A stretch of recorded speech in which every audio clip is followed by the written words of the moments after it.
this gathering and before the people of Kenya that from what it was in 2022. Inflation has come down from 9.6% to 4.5%. Our dollar exchange rate that had gone all the way to 165, today it is 129 and coming down. Just watch this space in the coming months. Our foreign exchange reserves that had come down to almost 2.5 months of import cover, about $7 billion. Today, our foreign exchange reserves has risen to $12.3 billion, the highest in Kenya's history. These are numbers that I am not telling you. These are numbers that are available in any financial metrics. Our economy has grown, and now we have overtaken Ethiopia, we have overtaken Angola. We are now the 6th largest economy in Africa. That is Kenya, by the way, just in case you are wondering which country I'm talking about. Yes, that is Kenya. The one that I hear some politicians say is a failed state. I think the failure is not in Kenya, the failure is in their small minds.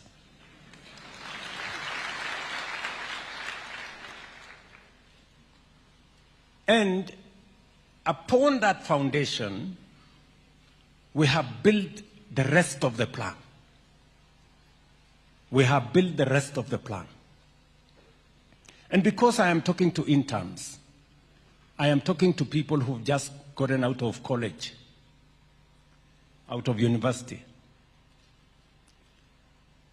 We all know that any country that has made any meaningful development, they have done so by building their human capital. Education is significant.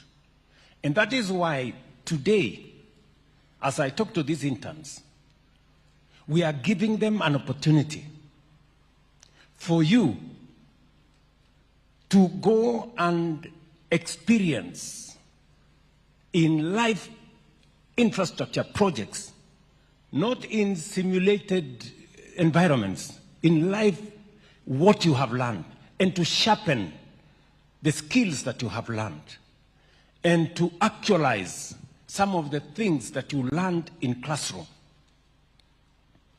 We have also equally rolled out a whole plan on how to make our education relevant to the requirements of today and the future.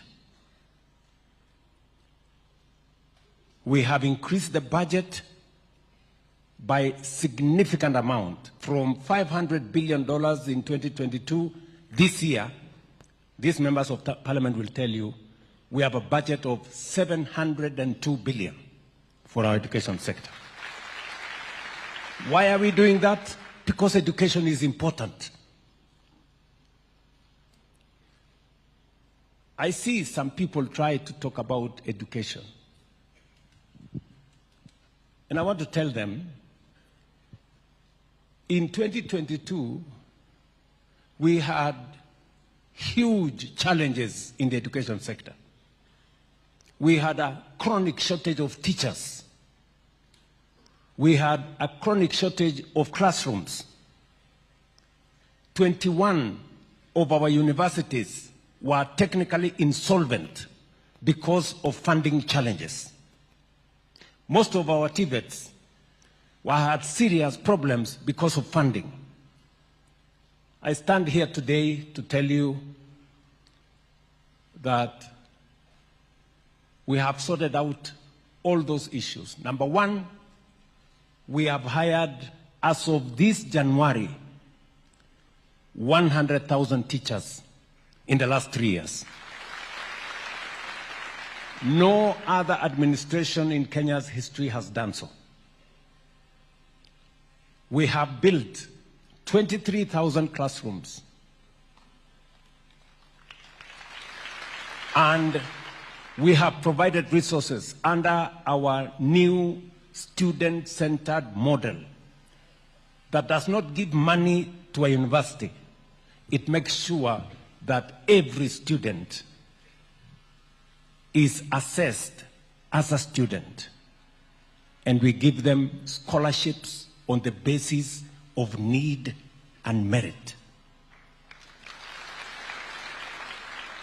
And ask any vice chancellor today, ask any vice chancellor, they will tell you they can now pay salaries, they can pay their suppliers, they can even pay taxes, and the universities are getting out of insolvency. That is important. We have presided over two very important transitions when we set up the competence-based education, which I believe in 100%, because we must reform our education so that it is in tandem with the requirements of the future. And when we designed the competence-based education, it was supposed to make sure that education does not just be about formal learning and passing exams and that kind of thing. It was about transferring skills, creating knowledge, and making sure that we prepare our human capital for what is right and what is necessary for us to move Kenya to the next level. Today, exams have ceased being a life and death sentence. You accumulate part of your final result over time. Exams today only account for 60%. 40%, everything else accounts for it. There was a time exams were managed by the police because it was life and death. We have removed the police from managing exams. Exams is part of learning. It must not be a life and death issue. So, and I'm saying we have presided over two transitions from primary school to junior school. And this month, from junior school to secondary school. And I did say yesterday that no child should be denied an opportunity to be in class. Why? Because we have provided the resources for them to be taught. For the first time in our schools, capitation that normally gets to schools a month or two after schools open, we made sure that capitation was available in school before our students reported in class. And we provided the highest amount, 44 billion. And therefore, if we have provided money for teaching, and we pay the teachers, and we have the classrooms, there is absolutely no reason why anybody would keep our children out of school. And we have said we are going to look into this uniform issue, because uniforms are beginning to be another source of corruption. Some schools charge as high as 38,000 for uniforms. You know? And therefore, I have directed that there is no child who will be kept out of class because of uniform. Even if they have the uniform for the junior school, they can transition to secondary school with that uniform as they wait for the parents to organize themselves. So we are going to work with all the stakeholders, the other stakeholders, to agree so that we don't erect additional impediments to access to education. And that brings me to this meeting. Why are we here? We are here because the people of Kenya told us that among the most serious challenges we have as a nation, in every home, there is a child who has finished Form 4 or college or university, and yet they don't have a job. And because we spend 700 billion shillings every year on education, we must equally think on what happens when the pipeline through education gets out. What do they do?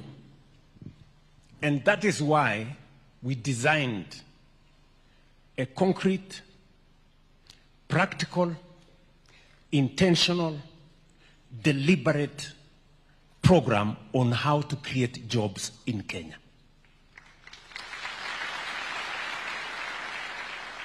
We have a program running today which we are calling export of labor. And when I talk about export of labor, I am not talking about brain drain.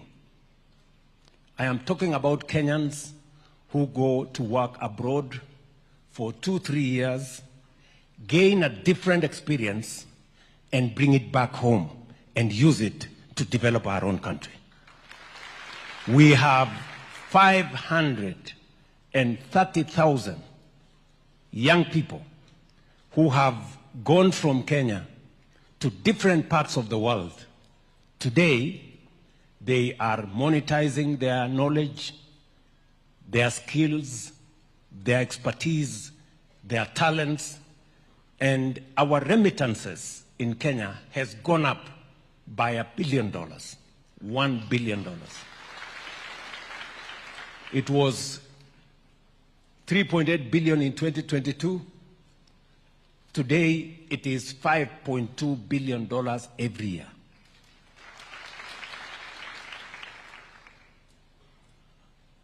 We have a whole ecosystem that we are building in what we call the digital jobs space. We have spreading our fiber optic across Kenya. We've done 30,000 kilometers. We want to do 100,000 kilometers. We've gotten better engagement with business process outsourcing companies. Teleperformance, for example, the largest BPO in the world, has set up office in Kenya. CCI and other companies in the BPO space are engaging Kenyans, working in foreign companies, but working from Kenya. We have ICT hubs that we are building around the country. We have Jitume centers that are rolled out around the country. In every TVET, we have made sure that there is an ICT hub. And today, we have 300,000 Kenyans working in the digital space, earning money in dollars, and working from home in foreign companies. Deliberate, intentional. And then we have public infrastructure. And that's why we are here today. Public infrastructure. And let me tell you, creating opportunities for employment using public infrastructure is not a new invention. You know? It is what is tested and tried globally. America, for example, in the 50s, for those of you who follow history,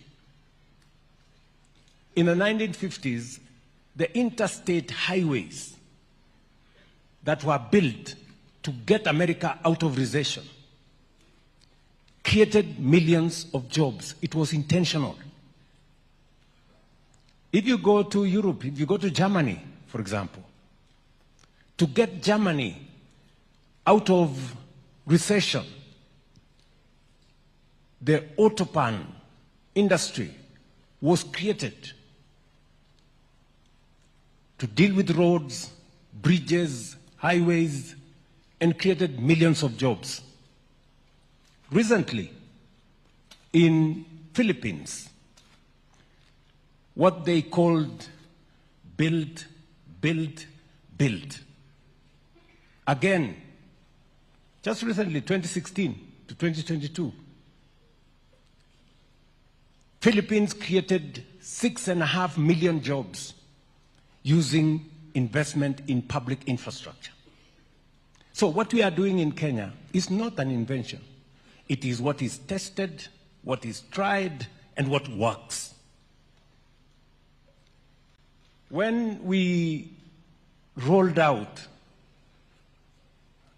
this housing program, it wasn't a new thing. National Housing Corporation was registered in 1960? 60? 1953, I'm told, by the chair there. Almost earlier than South Korea and Singapore registered theirs.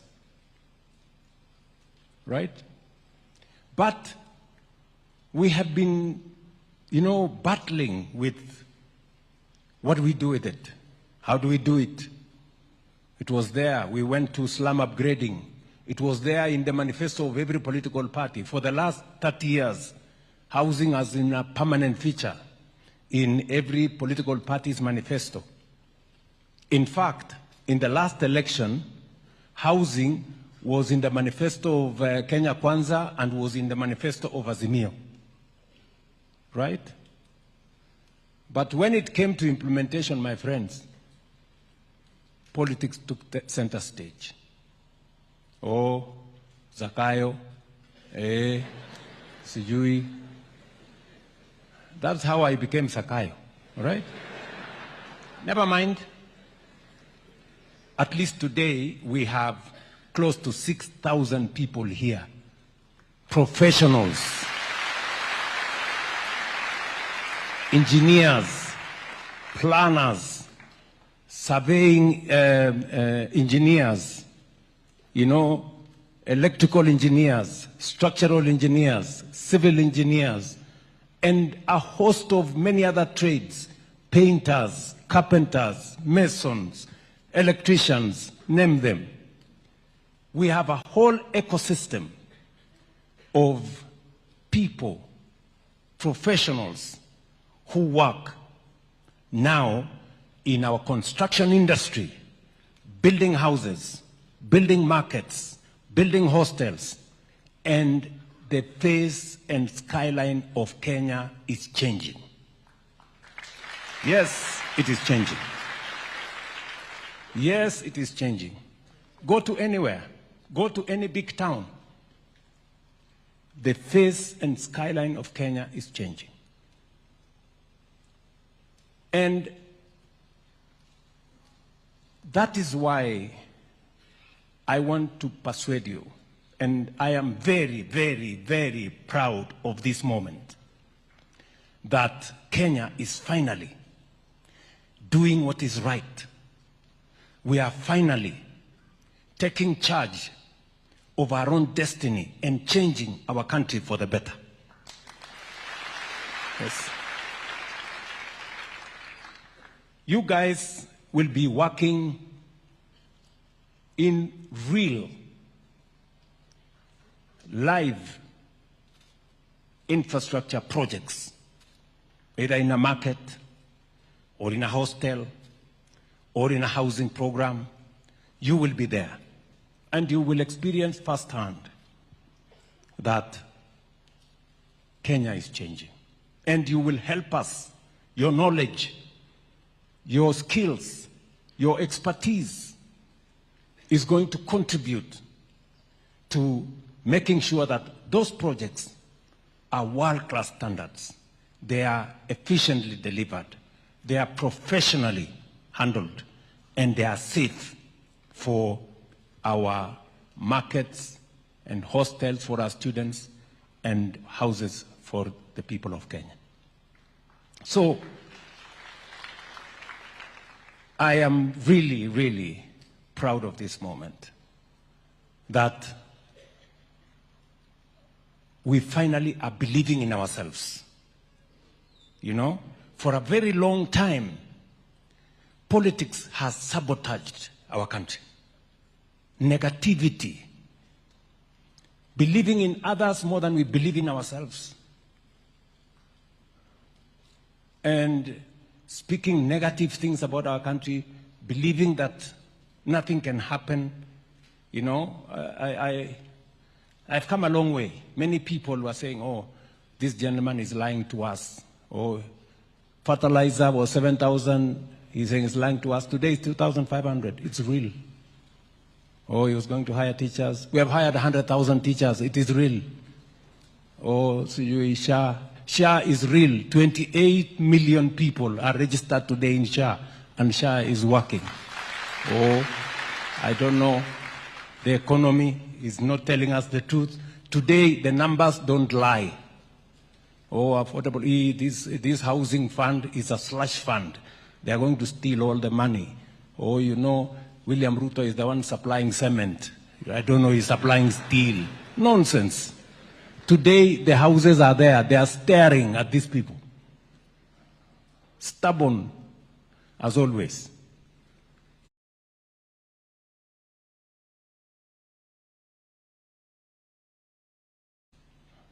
So, good people, let us believe in ourselves. Let's believe in our country as we believe in God, because this country is going to be changed by us. And therefore, I charge you, young people. I say so because I'm old enough to be your father. Many of you are what, 30? Less? Yeah. Anybody who is below 35 is old enough to be my child.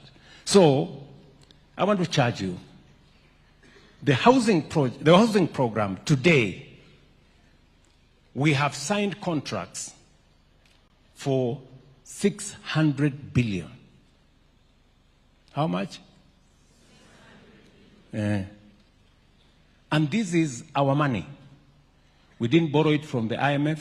We didn't go to the World Bank. We didn't go nowhere. This is our money. We are using our money. We are engaging our companies, Kenyan companies.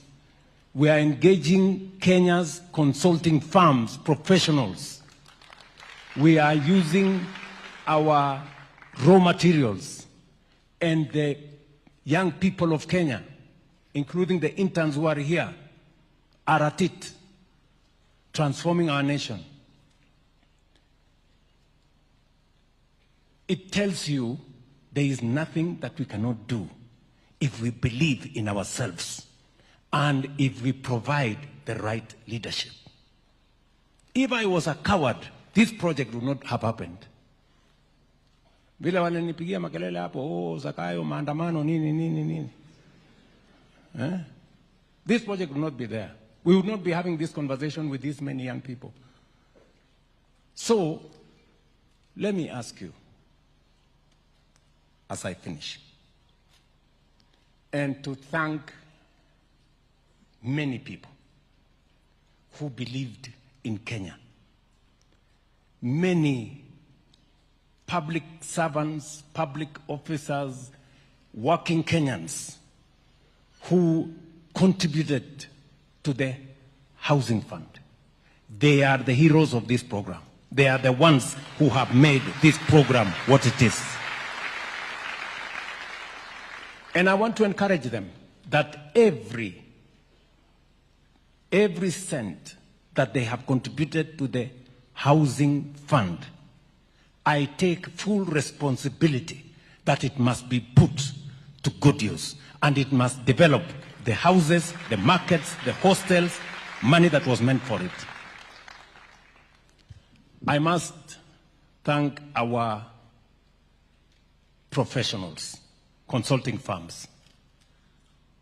They are great patriots. Wapigie makofi. I know I haven't had a moment to say this, but I will say it again.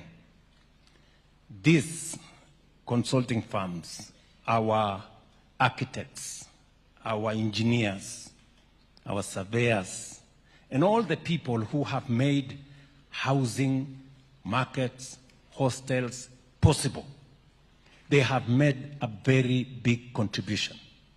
Just imagine, their fees ordinarily would be anywhere between 8% and 12, 13, 14%.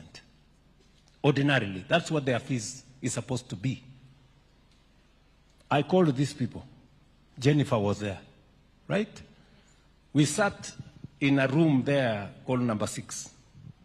And I told them, listen, you know, this is our country. Let's believe in ourselves.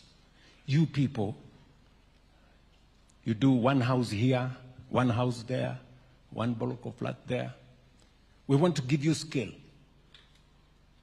Let us negotiate the fees. Do you know how much we pay them today? Instead of 14% or 10%, we only pay them 2%. And they have done a wonderful job. Wapigie makofi. They've done a wonderful job. When I write my book, finally, about this housing, these consulting firms will have 2 chapters. They have made a huge contribution. I recognize that. I really do. I recognize that. That you believed in this country and you said, we also want to make a contribution as professionals. And today, as I roll out this program of interns, we are going to pay a small stipend to these interns. Yeah. And I want to say, as we pay a small stipend to these interns to be to help, for them to learn and help us supervise the sites, they will be working under the consulting firms. They will be literally part of your labor force. So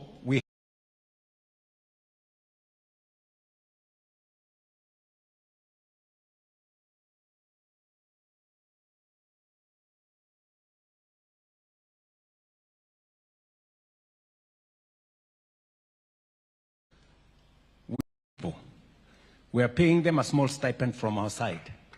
Consider also to pay them a small stipend. Small. Kidogo. Huh? Kidogo. I am not going to give you any figure. You people go and decide. These are people who will be working in your offices. They will be helping you supervise your sites. Just be considerate and see how you can. Because much as they want to learn, they need to go home, come back, pay rent a bit here and there, and survive. Yeah?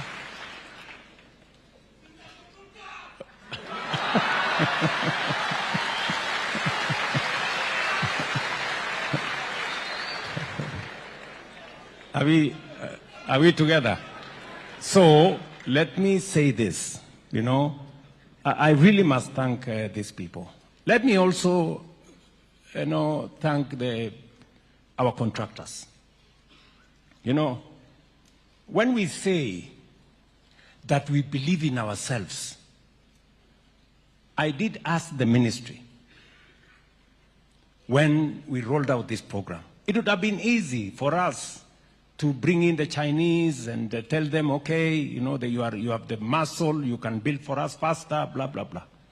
But we said, this program must also provide an opportunity for us to grow Kenyan construction companies. This is also their moment. As we believe in ourselves, we must also believe in them. And I must congratulate Kenyan construction companies. 95% of those companies have been exceptional. They've done their job well.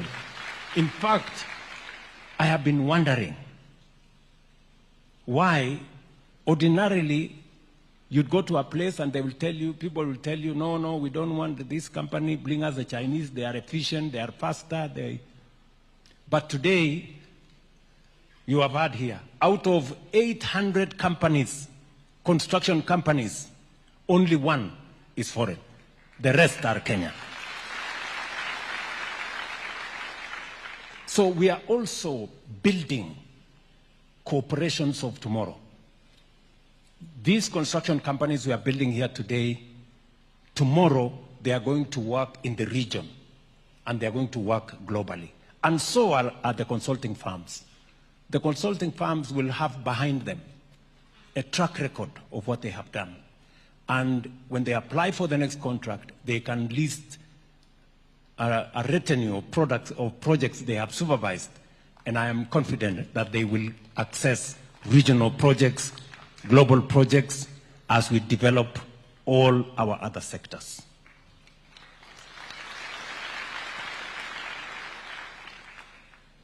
Let me conclude by saying this. The construction industry that I speak to here today is just 2 years old. We have 240,000 housing projects, some towards completion, some halfway, some in different categories. We have 400 modern markets being built across Kenya.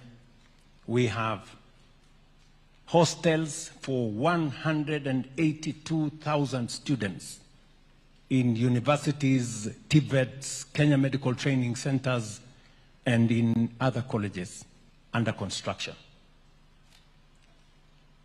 As I have told you, we have contracts of 600 billion Kenyan shillings. We have 500,000 Kenyans working. We have professionals from different fields working, and this program is just started. It's just started. We are going to be here in this construction space for the next 25 to 30 years. So, prepare yourselves. Yeah? Mujipange.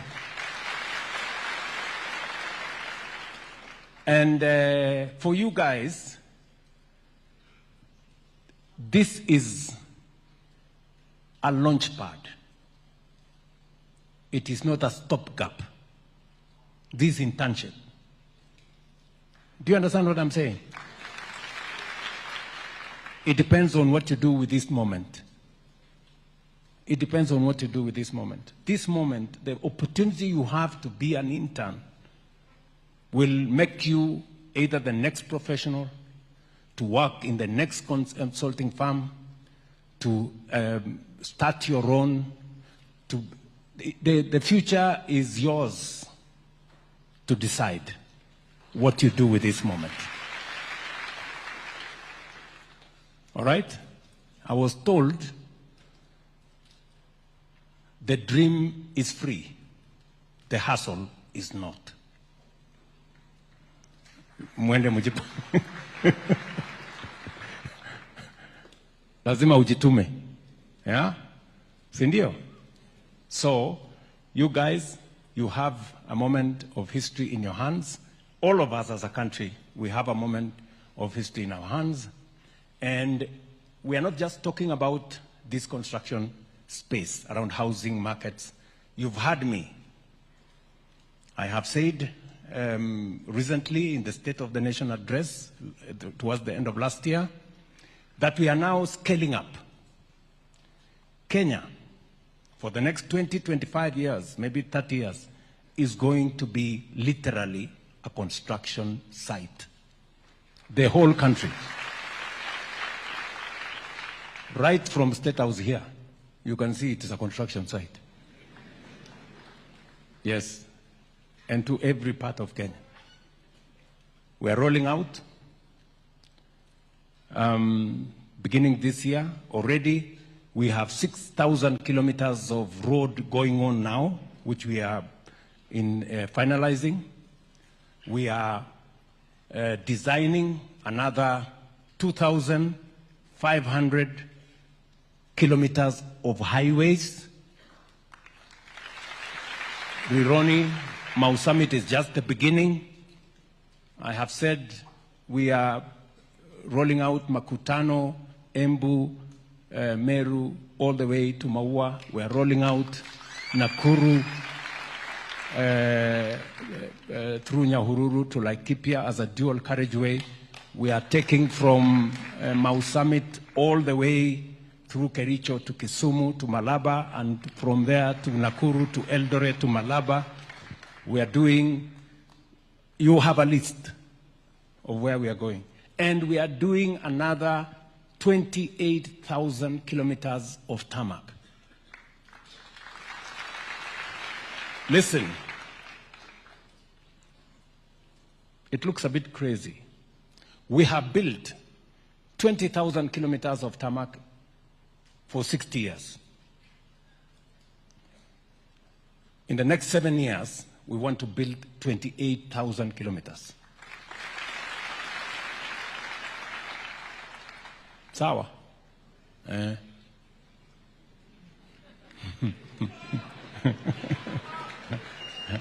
it's going to happen just as you see in our lifetime. Up to 7 years in the other day, we're going to do it. We must do another, and I'm talking about construction to get our country moving. We're going to do, as I have said, 50 new mega dams, 200 medium-sized dams, and thousands of small dams across the country.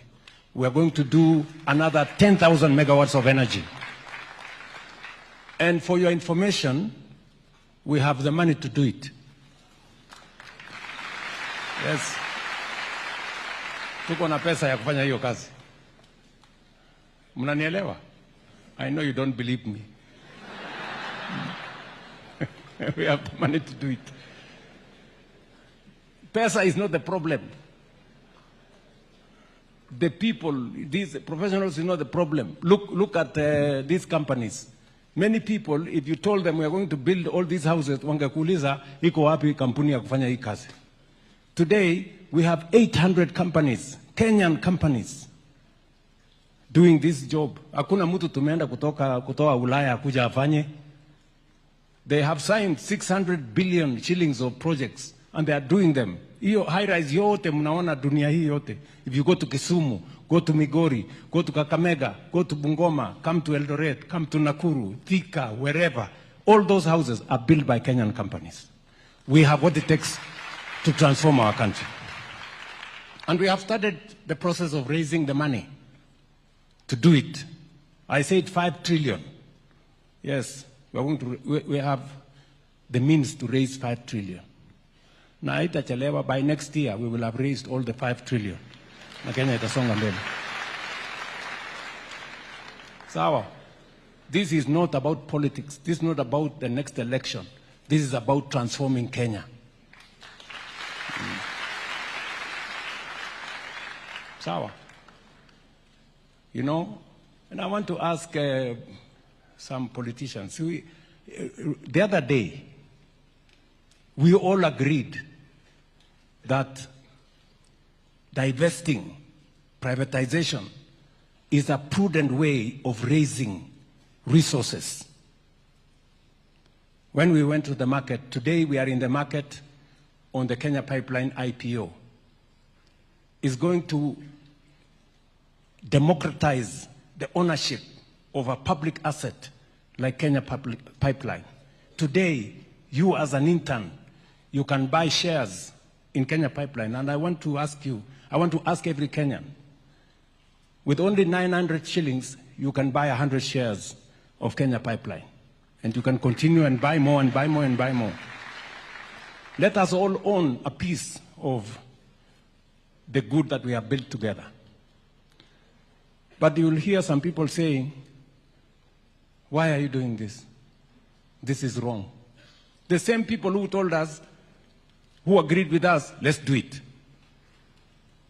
We're saying we're divesting a portion of Safaricom to raise money.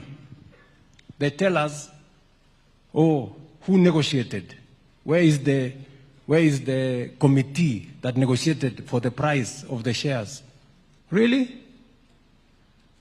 Any public listed company, the tested, proven, transparent valuation is done by the capital markets. It's done at the exchange. It's not done in boardrooms or by committees. So I want to tell those people who are giving us lectures about what we are doing with the IPO on Kenya Pipeline or Safaricom, they should spare us their political conmanship and intellectual deceit. We don't need it. We want to move the country forward. In the next 1 month, we are going to raise 110 billion shillings with the Kenya Pipeline IPO. We're going to raise another 240 billion, maybe, or thereabout, with the divestiture from Safaricom. That is 350 billion Kenya shillings. With 350 billion, we are going to leverage, and we will have between 3.5 and 4 trillion shillings to be able to run all our projects. Akili.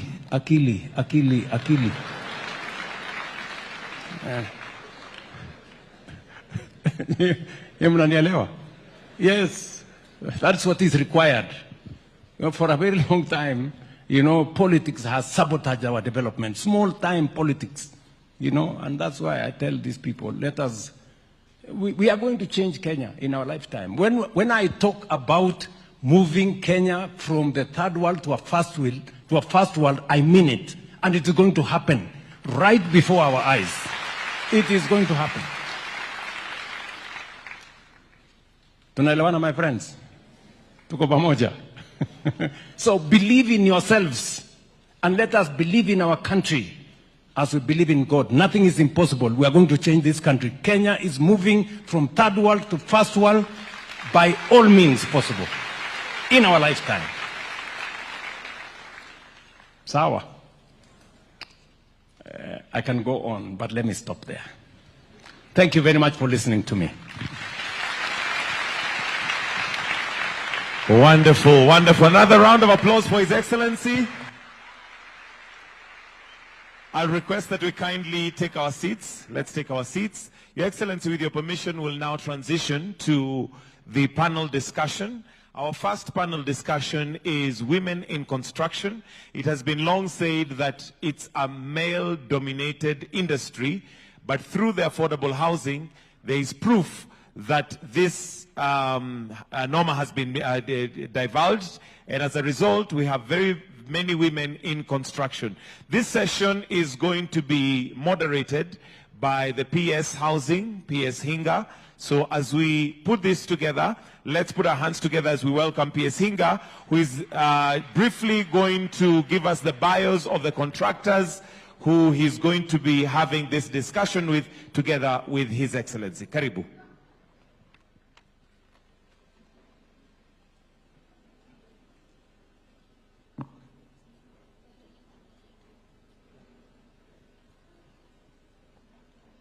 Thank you very much, Your Excellency.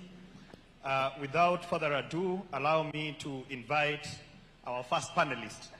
And as Michael has said, Your Excellency, we have our women in construction. And as they come, allow me to say something that has been really remarkable about our women in construction. Your Excellency, the best performing sites in the housing are being undertaken by women.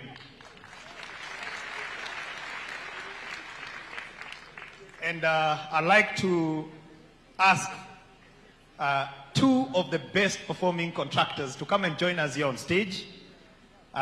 We have Imelda and Mudeo, who are really shining in this men's world. Karibuni. I also have Amina. Amina, kindly come on stage. She's assisting us in construction of markets. I also have Anne Cherop. Where is Anne? Karibu. I also have a contractor come engineer, one of the finest from the lakeside, Lillian. Karibu sana. She's doing an amazing job in our western side of the country. I have also Anastasia. Karibu. And I have Margaret Mwende. Karibuni.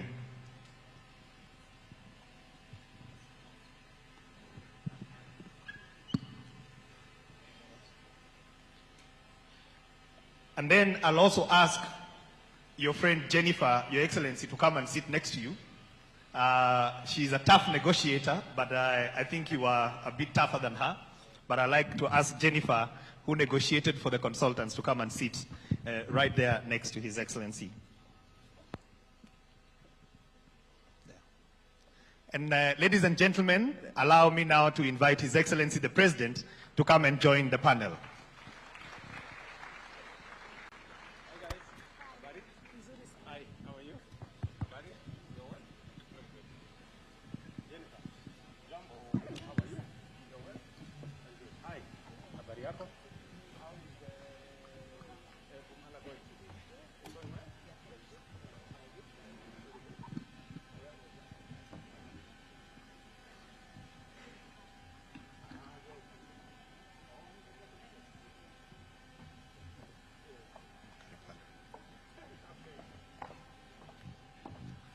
Thank you very much. Your Excellency, this is a conversation with these wonderful ladies that represent a universe of a well-performing contractors in the country.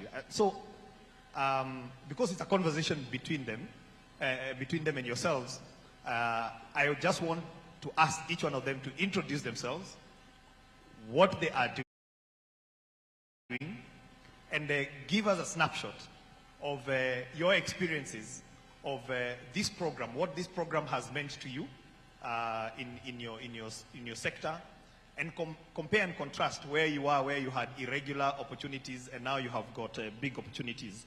So allow me to start from that side, and then we will pick up the conversation with His Excellency.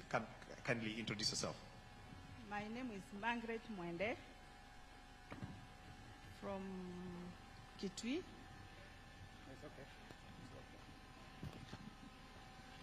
Let me start again, Your Excellency. My name is Margaret Mwende from Kitui. I was doing ESP markets and it's already completed. Thank you, sir. My name is Amina Abdunur Ali. I'm a contractor.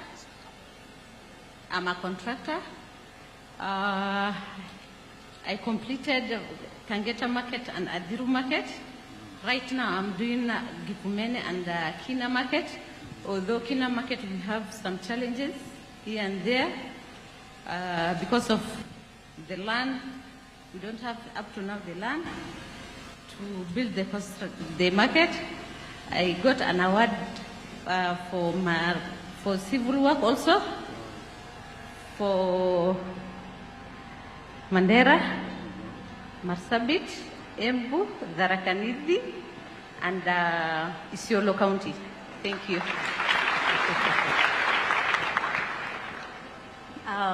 Your Excellency, my name is Imelda Mutuko, and I'm a contractor.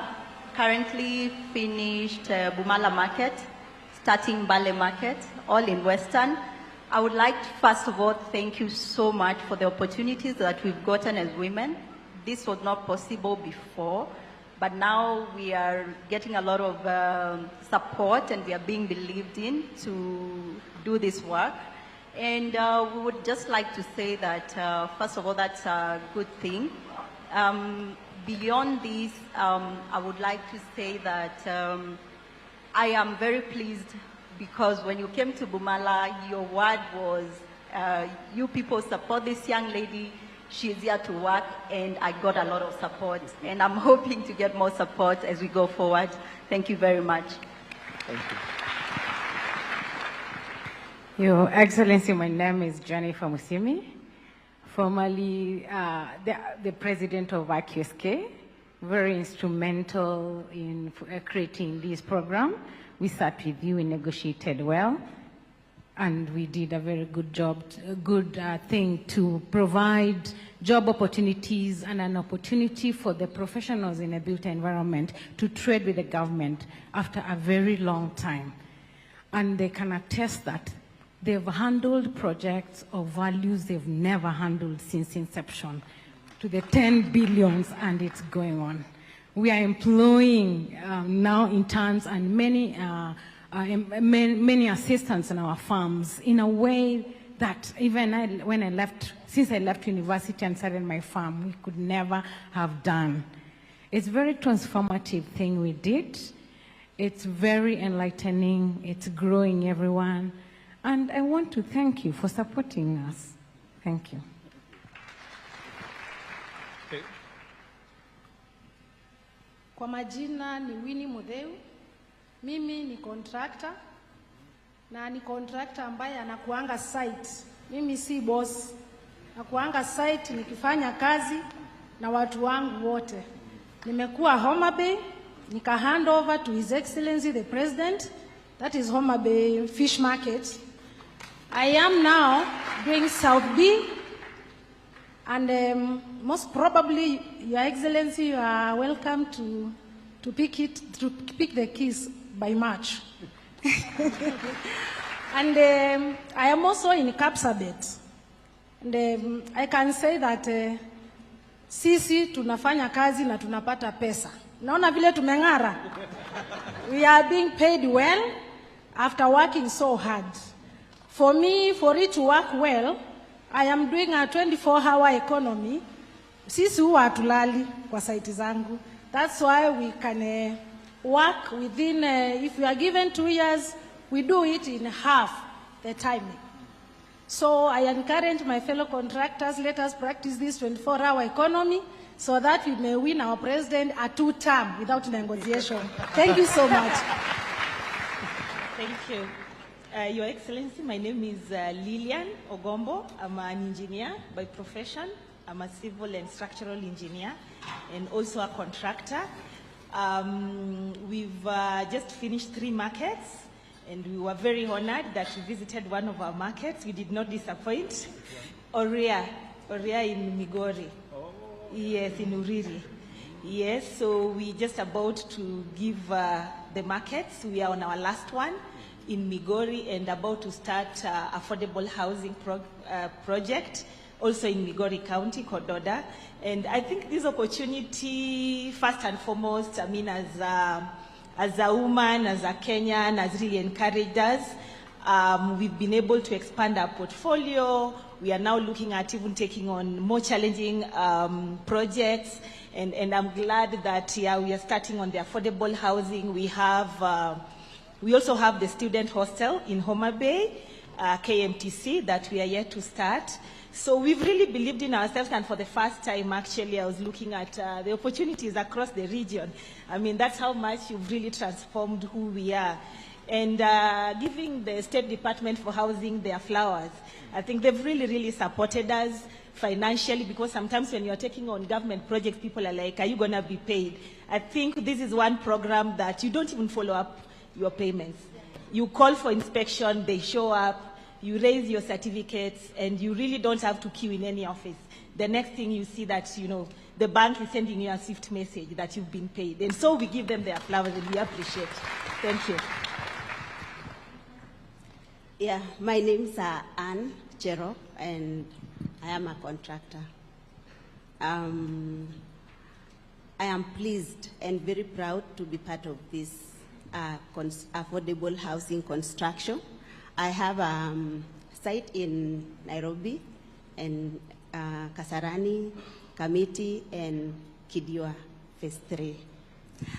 Well, it was very difficult to believe in myself that I am able to deliver these projects, but with the support that we get from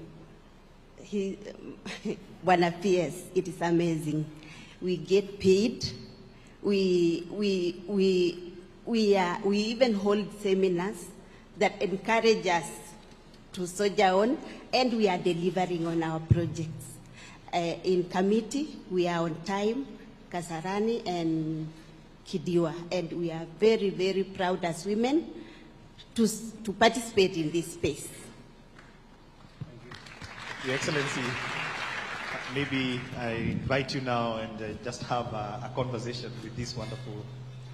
Thank you very much, PS. I'm really proud that I am sitting in the midst of women contractors. You know, and I have been to the sites they have mentioned. I have been to Kangeta, I have been to Bumala, and congratulations for doing a great job in Bumala. I don't know, did the traders move in? Not yet? Oh, for commissioning. I'll find my way there, or I will send fireman here to come and do the... Yeah? So, looking at these great ladies, and you have had them, they have 2, 3 sites. Some of the sites they have finished. They have moved on from doing a market. They've now moved on to affordable housing. Let me ask Anne. You've talked about Kidiwa. Kidiwa is in my hometown. Are you doing the market or the affordable housing? I'm doing affordable housing. Is it phase 1? I know there is phase 1 and phase 2. Phase 3. Phase 3. 2. Phase 2. Yes. You're doing the phase 2. How many units are you doing in the phase 2? I know phase 1 was like 200, was it? Yes. Phase 2? Phase 2 is 1,800. 1,800. I mean, Anne, you're that serious? Huh? What is the size of the project in terms of quantum? What is the contract value? 5.3 million shillings, or 5.3 billion. Billion. Wow. How far are you now in terms of percentage of construction? Are you on time? We got challenges at first because when we got into the site, the drawings changed from 18 to 9 plus 15 floors. Oh yeah. It was actually my decision because the original design was for 9 floors. Yeah. But when we assessed the place, we said we could go to 15 floors. 15 floors, yeah. So you had to readjust the contract. So that is what delayed us. Yes. Delayed us, and then we have finished the rafting. Yes. Now we are beginning. You are beginning to do the job. When I'm in Eldoret the next time, I'll pass by and see. You're most welcome. Yeah. So thank you very much. So how is the transition, Lillian? Lillian? Yes. How is the transition? You've told me you did the market in Oria. Yes, we did the market in Oria. And then you're now moving to the affordable housing. Affordable housing. Okay. Yes. Of course, initially, just as I said, when we started on the markets, we wanted to look at how we could deliver that. I think now in the transition, we had a bit of challenges on the site, but we are ready to take up the challenge. Yes, I mean, it's exciting, I must say. Initially very scary, but we are up to the task. we've been able to tag along other women professionals. I work with quite a number of women in engineers, the construction management. So we are a team of women. So as far as delivery is concerned, I don't have any doubt in my mind. Just had a few issues with the community, which has already been sorted out. So we are hitting the ground. Yeah, thank you. Let me ask you again, Mutuku? Who is Mutuku? Mudeu. Sorry, Mudeu. Mudeu, I know you have some contracts in Nairobi? Yeah, I am in South B. You are in South B? Yes. Okay. There is actually the MCA for South B, Waidera, Yes. was telling me how she is very happy with what she is seeing that is going on in South B. And South B is not an ESP market. It's a big market. What is the contract value for South B? It's 332 million shillings. How many people do you have working on the site? We have, like when we are doing a concrete casting, we have 452 people, and we actually have like 12 machines. That is the mixers, the hoists, and all that. I don't use the ready mix because I'll only have that car that brings the mixer, and there is no workforce.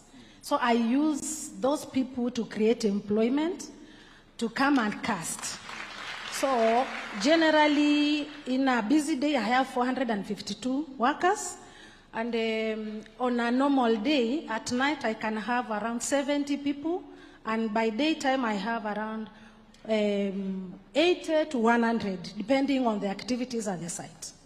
Yeah. And different stages Yeah. of the construction. What?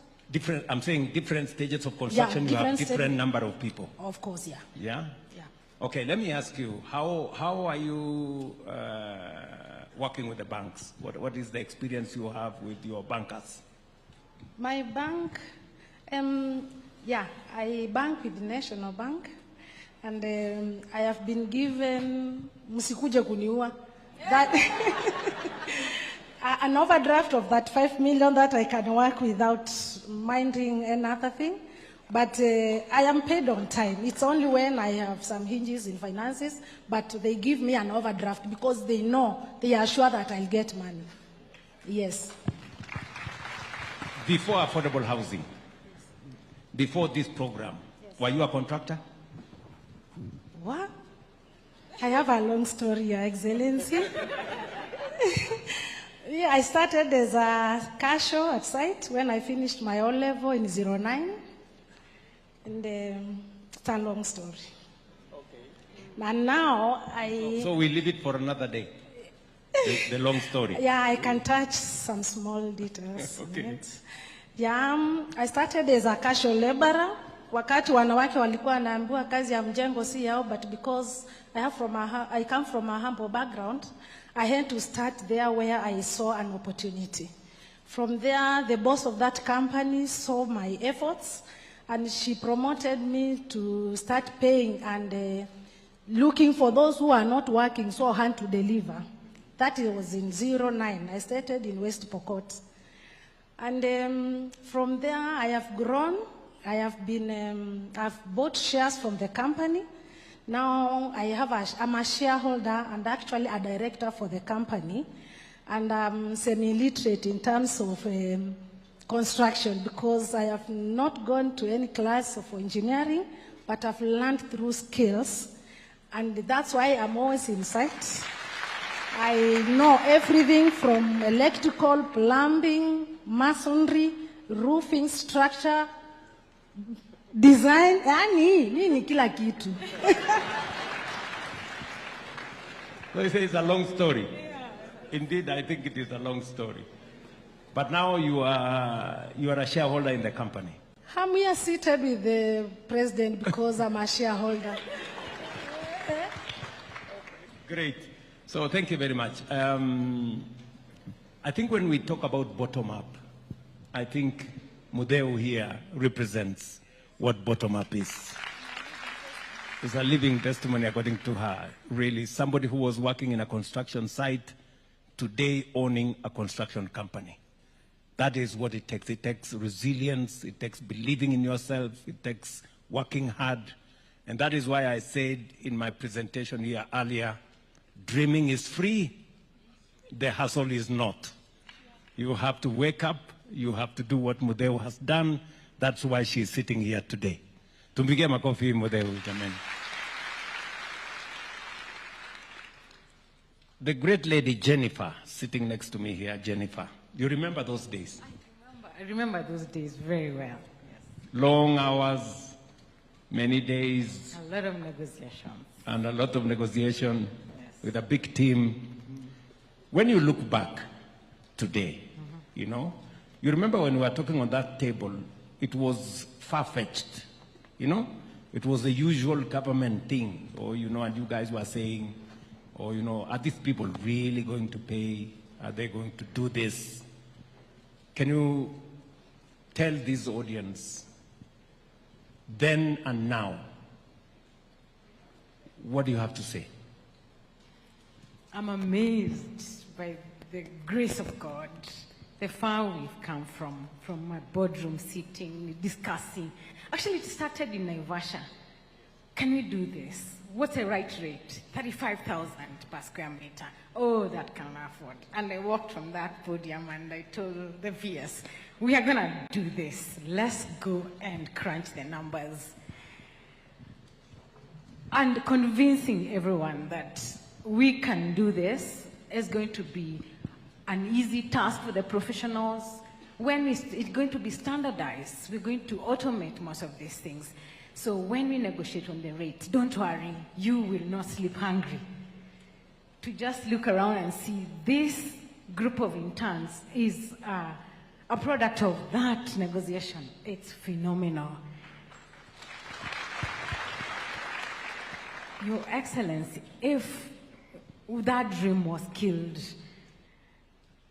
half, or actually all the professionals who are doing these projects will be back in their mashambas farming. They wouldn't be busy. This program has afforded or provided opportunities for farms to be busy, for farms to renovate, to reinvent themselves, to equip their offices in such a way that they can supervise projects, because we have been assigned projects all over the country, as opposed to a while back where you'll just limit yourself to Nairobi because you don't want to go to the very hardship areas. So, phenomenal is what I can say. Thank you. So today you're telling us, the country, that people who are confined to Nairobi because they could just find a project in Nairobi because of, you know, that's where most of the people who have the means to do big projects live. Today you have projects in every part of Kenya. We have projects in every part of the Kenya. And today you are forced to go and supervise those projects in those very remote areas, and you have a feel of the country. Absolutely. Now, you know, many people ask me, and sometimes people do not believe that what we are saying in terms of what it will cost a house, because the price of a house has come from 11 million shillings to 3 million. Among the issues that we have cut down for us to make it that affordable, number one, you remember, it was the cost of land. Absolutely. Right? Mm-hmm. Number two, we've taken out the cost of land. Yeah. Number two is professional fees, yes. We've taken it down from 15% to 2%. Absolutely. And it was a product of negotiation, because we told you the fees may have come down, but the scale has increased. Absolutely. You know? So you can balance the coming down of the scale with the expanded scale, with the coming down of the rate with the expanded scale. Is that right? Very much so. You remember we also had a big discussion on the cost. Yeah. For a very long time, people thought it was not possible to construct at the rate of Now 40,000. now 40,000. It was 55, 60, 70. 70 going that way. And sometimes many people are wondering, how have we dealt with corruption? Because people thought this was going to be a corrupt scheme. We have dealt with corruption by negotiating ahead of time. Today, if you are going into that space as a professional, you cannot tell us you are charging 15%. No, you can't. The rate is fixed. Yeah. We cannot tell us that you are going to construct at 70 shillings, at 70,000 a square meter. The rate is fixed. We have fixed the rate at 42, was it? 40? For the struck. So we have two types. We have what is called the contractor model. Yes. It is 40,000. Then we have contractor plus finance. It is 42,000 because they do invest a little bit. And because of fixing the ceiling, and we disclose it, so it's no longer a secret, because in the past you have to look for what is called engineer's estimate. And those who have engineer's estimate, obviously they have an advantage. So we publish our budget, we publish our rate, and what we have seen is that people are competing. So if you come at 42, you know you're going to be the most expensive. So the prices are actually, the one at 42, it's at 40, and the one at 40, it is down to 37 and 38. So just for the satisfaction of the people of Kenya, and Jennifer sitting here, we did something deliberate to protect the resources of the people of Kenya. Ordinarily, there would be corruption with engineers' estimate. This engineers' estimate is a moving target, or has been a moving target. So what we decided is we are going to have, we costed everything. We agreed that if you want to come and work with us, the rate we are going to pay is 42,000 per square meter. If you cannot do 42,000 per square meter, thank you very much. Go find some other job. Right? And we have found that it is doable. And that is why we have complete projects that are going on, whether in the market space, whether in all the other spaces. And therefore, I want to assure the people of Kenya that we were intentional. When I said, I remember making a statement that there will be no money to be stolen. I meant it. Today, there is no money to be stolen in affordable housing because the rates are fixed. Yes, there is no negotiation actually. There is nothing to negotiate. You either meet the rates or you take a walk. And the margins are very tight. The reason why, I must say this, the reason why we don't have these fancy contractors in affordable housing is because the margin is very slim. You know, there are people who are used with, you know, margins and margins and margins and fat and fat. There is no fat. There is just a reasonable margin for people who want to do business. Those who want to steal from government, they have to look for other places. It is not going to happen in affordable housing. And I want to thank professionals. You people have really gone out of your way and you have helped us. Thank you. Amina. I know it's, what challenge do you have as a lady in this space? Have you experienced any challenges when people discover that you are a woman and you are the boss and you are in charge, or it's been okay? The challenges is there, being a woman in this field, and I'm not I'm not an engineer. I did accounts, so being an accountant and then going to construction field, it was not easy. But with all the challenges, I got strong, confidence, and do a good work, a quality job. Yeah. So you have overcome the prejudices. Yeah, yeah. You have overcome the challenges. Yes. And slowly people are beginning to believe in you as the person in charge. Yeah. And the owner of the business. Exactly. Yeah? Yeah.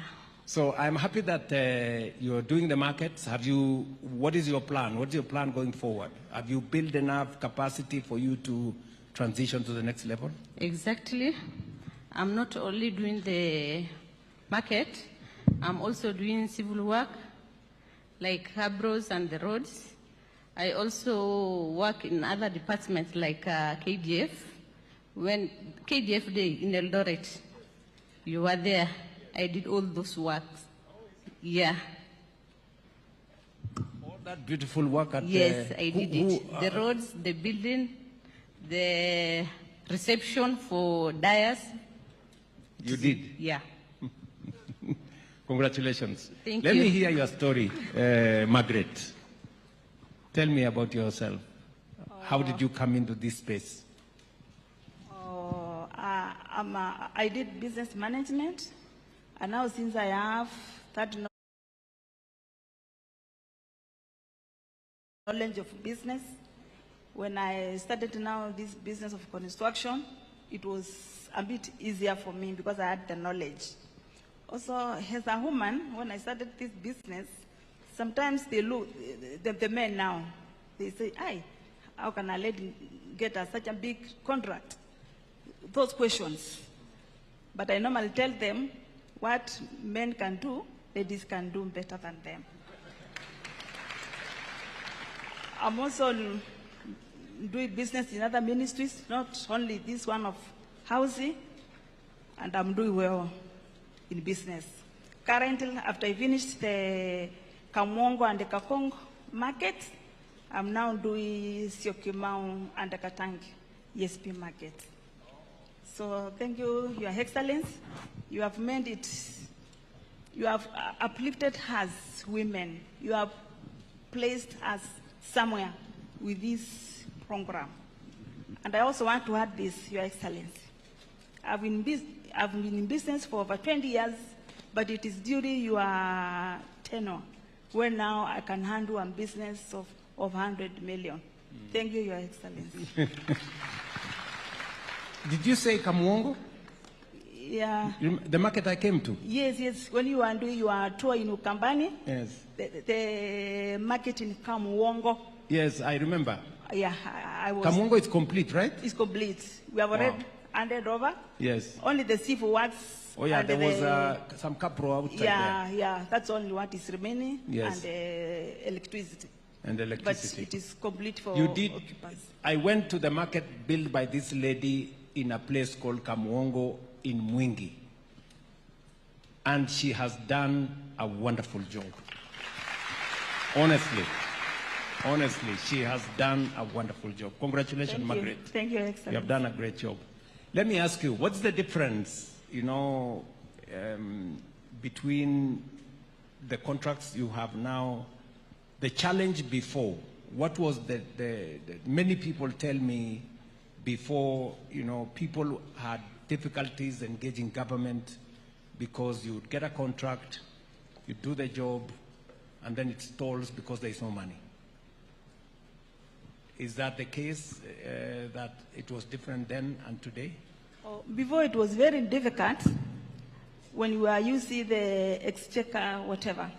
But with this housing levy, once we do our invoice, in 2 weeks' time, we have our money. And it makes it easy for us to continue with the project.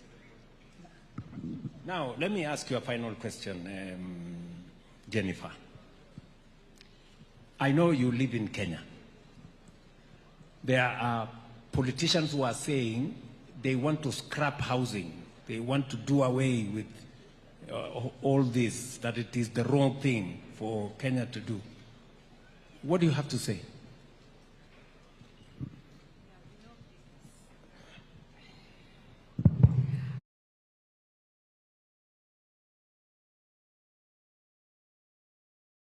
That they have no business meddling.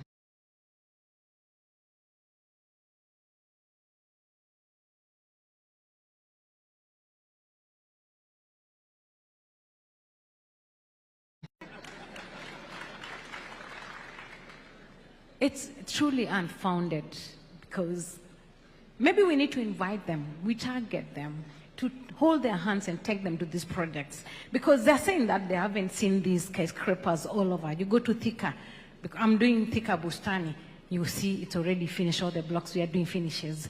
You go down to Sagana, it's starting. You go, projects are here, they're real, people are getting employed. And to the lowest of workers in the construction industry, the casuals, the watu wa mkonas, know that they'll become the rarest commodity in this country because they're all employed. Actually, there's a crisis, Mr. President. We need to find a way of uplifting that technical training sort of thing, because in the next year or so, we won't have anyone to do these projects. Yeah, so those politicians, they need prayers. Okay.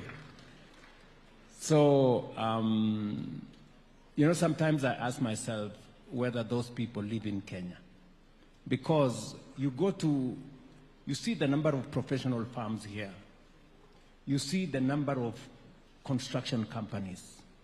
You see the number of people working. You're telling me shortly there will be a crisis of people to work, plumbers, electricians, people to work in the construction industry.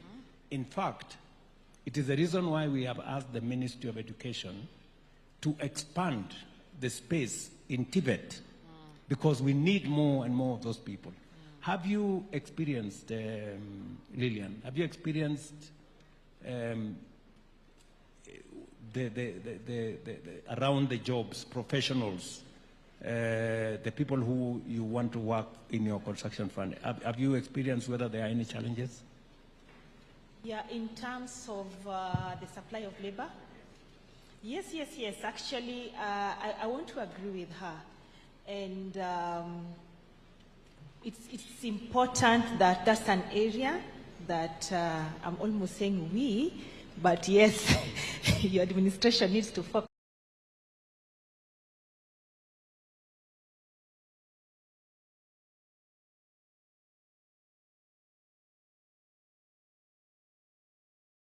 On Your Excellency, because the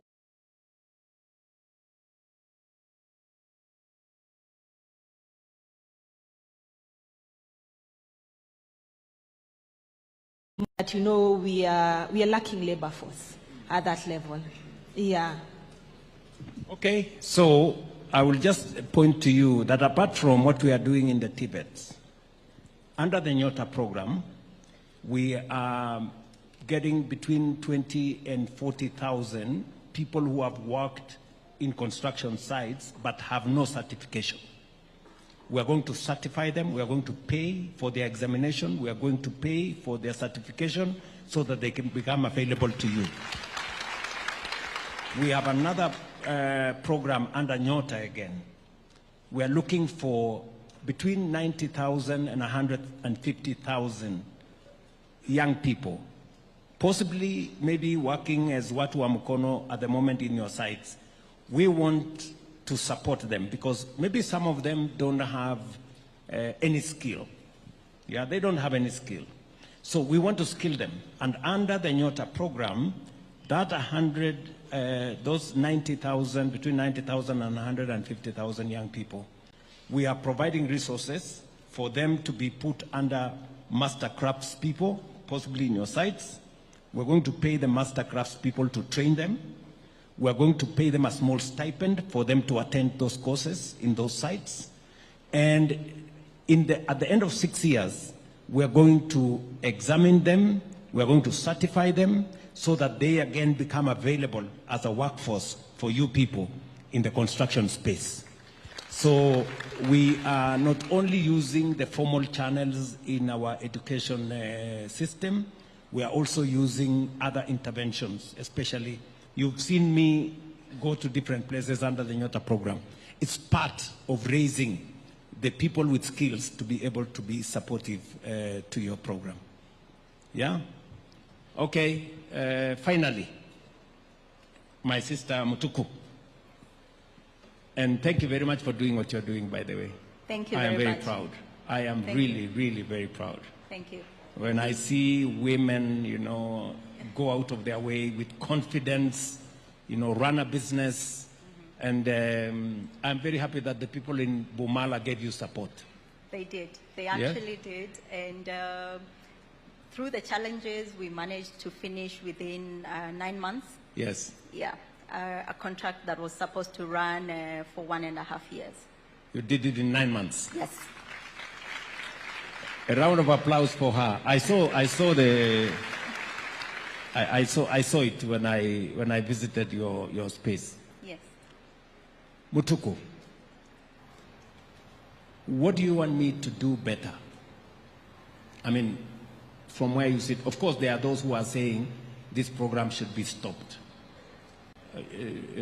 Jennifer has said here they need prayers, and some people will pray for them. But what do you want us? What do you want me to do? You know, additionally, what do you think? How do we scale this? How do we do it better from your experience? I think you've actually just addressed one of the best ways I think we can get better. We are lacking in the space of, you know, professionals, people that we think can work with us on site, you know, to just enable these works to be done and to be done well. We get a lot of casual labor, but when it comes to some of these fields, especially mechanical fields, electrical fields, you find that there's a lot of gaps there. And importing does not work.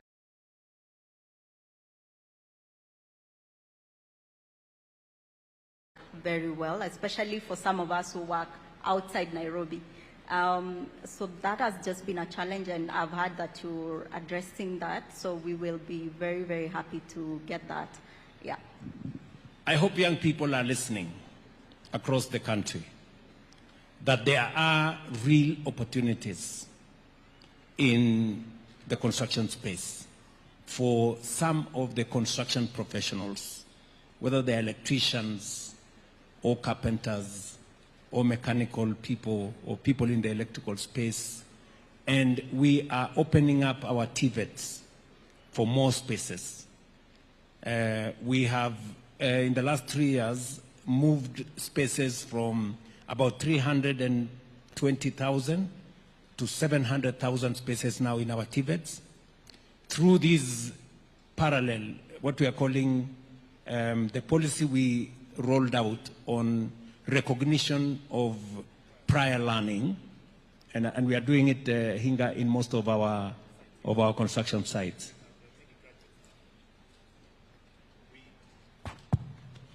We do have, at the moment, we have already graduated over 1,000 of them, issued them with certification with both NITA and also with NCA, so they can become contractors and also they can become consultants. Finally, let me ask Margaret. In our midst here, we have interns. Some of the people who come to your site, maybe they've just graduated from a TVET or a vocational training center as an electrician or as a plumber or as an engineer. Sometimes when you get fresh graduates, do you experience a challenge of them not having as much experience, and that maybe they have good papers, but it doesn't translate to real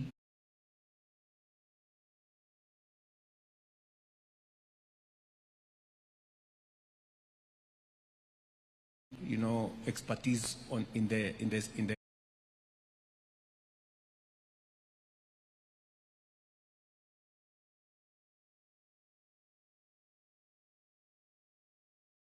They use it very well because they know the contract may go for 9 months, some 6 months. Then now they don't know whether they will be attached to another contract or not. So, okay, the ones I've been with, they are very disciplined and they are willing to learn. Very good. Yes. Okay, for interns, especially that I've come across, sorry to say they are Gen Zs. And sana sana wanapenda simu. Wako kwa tap the screen, wakiwa site. So I will encourage them to stop assuming that life can be easy and to take their time and learn what we are doing outside. Okay, there are some real life lessons there. What do you have there? Have you experienced, you have interns here. What are you going to tell these interns today as people who run live, real construction sites as they come to join you? Thank you, Your Excellency. I think first and foremost, as a senior in the industry, I'm an engineer and I always feel very obligated to talk to young people. They're very lucky to have this program because this has not been the case really in the past years. So they need to consider themselves very lucky. And I've interacted with quite a number of young people when they come to site. Some of them definitely, and I mean as expected, that's why they're learning, to marry the theory and the practical.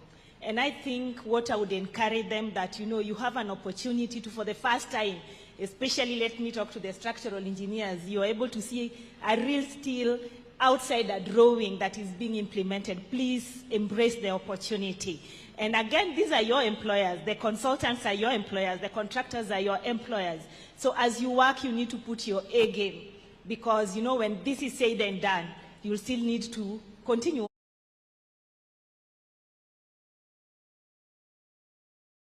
working. And who knows, you'll probably just be interviewed. It's just that it's a longer interview over the month. So I would encourage them to do their very best. It's okay not to know. That's what I tell young people. It's okay to ask. We all started from somewhere. So it is okay not to know. It is okay to ask. And that's why you're learning. And you're so lucky that you're being paid to learn. I think that is the take home, that you're being paid to learn. Thank you. Okay.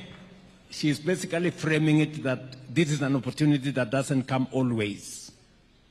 She's been through it. She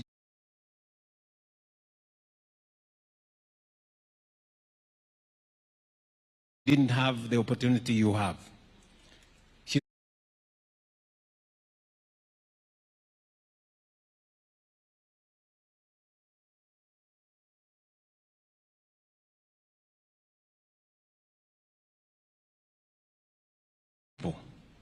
We are paying them a small stipend from our side.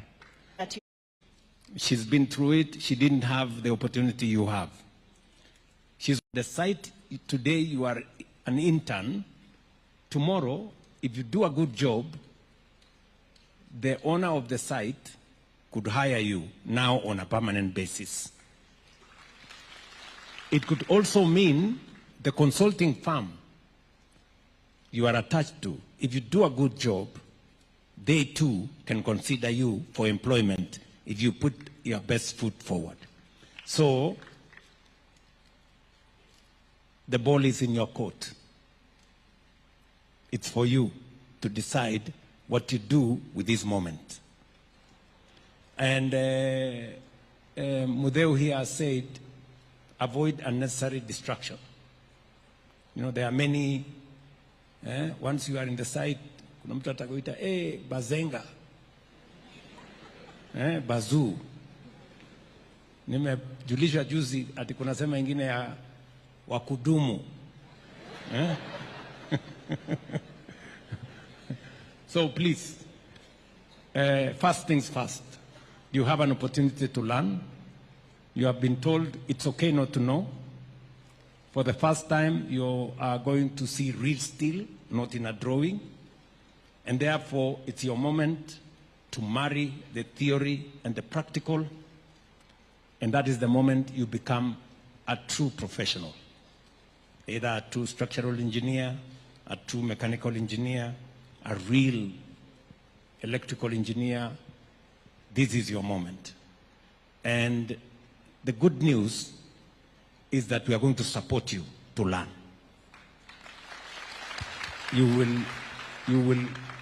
Many people go for interview, but this is an interview where you are paid a stipend. So, mujipange. Sawa. The moment is yours. So, thank you very much. Thank you very much. A round of applause for our panel. Thank you so much. That was a wonderful conversation. And now we are going to up the gears a little bit. We're going to have the second panel. And we have a last one. So the president said he's not in a hurry. As the current panel prepares to leave, I'll ask the next panel of Anthony Mwangi, our Chris Abuga, David Kioko, Arthur Mwangi Mugo, Javier. Then I will ask Miriam from Association of Manufacturers, and I'm going to ask Stanley, the chairman of Kibera, Soweto, to come and join the panel.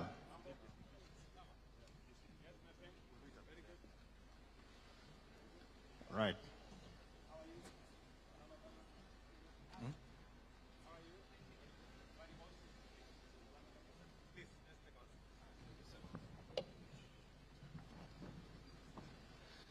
All right, Your Excellency, this is a general panel, and we have manufacturers with us here. And for context, Your Excellency, you've seen World Bank report in November that showed that the Kenyan economy is on the rise. And right there it said, it's because you had a deliberate plan through construction. You saw another report in December that showed that cement production in Kenya is the highest ever in the history of this nation, and so is steel. Now, we have got the people who are the manufacturers themselves in this panel, and then we also have a team that is going to talk to us about the new opportunities that are coming from leveraging large economies of scale. And this is in what we are calling the MEPs, the mechanical, the electrical, and the plumbing. For the first time, we're going to manufacture lifts here in Kenya, and they will tell us how we are going to do that. And we also have male contractors. We've heard from a few female contractors. And we have one of the best male contractors, two of the best male contractors, who are also going to have this conversation. And lastly, we are going to have a young man who is at our site in Soweto, and is going to represent the real hustler, the person that you really targeted. He comes from Soweto, Kibera. He is working on that site, and also he is a beneficiary of the house. So we are going to ask all of you to quickly introduce yourself. I'm going to fade away, and then the chief interviewer is going to take over. Let's start from there. Okay, thank you, Your Excellency. My name is Arthur Mugo. I'm an architect. I'm one of the lead consultants in the affordable housing program. Our firm is Precise Architect, is part of the 35 consortium the PS talked about, and we've been involved in design and supervision of all variety of affordable housing projects across the country.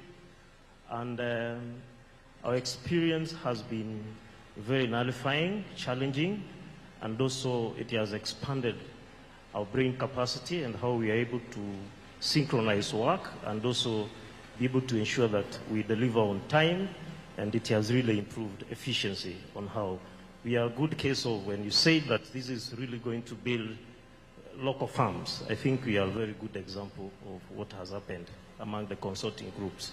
Thank you. Good afternoon, Your Excellency. My name is David Kioko.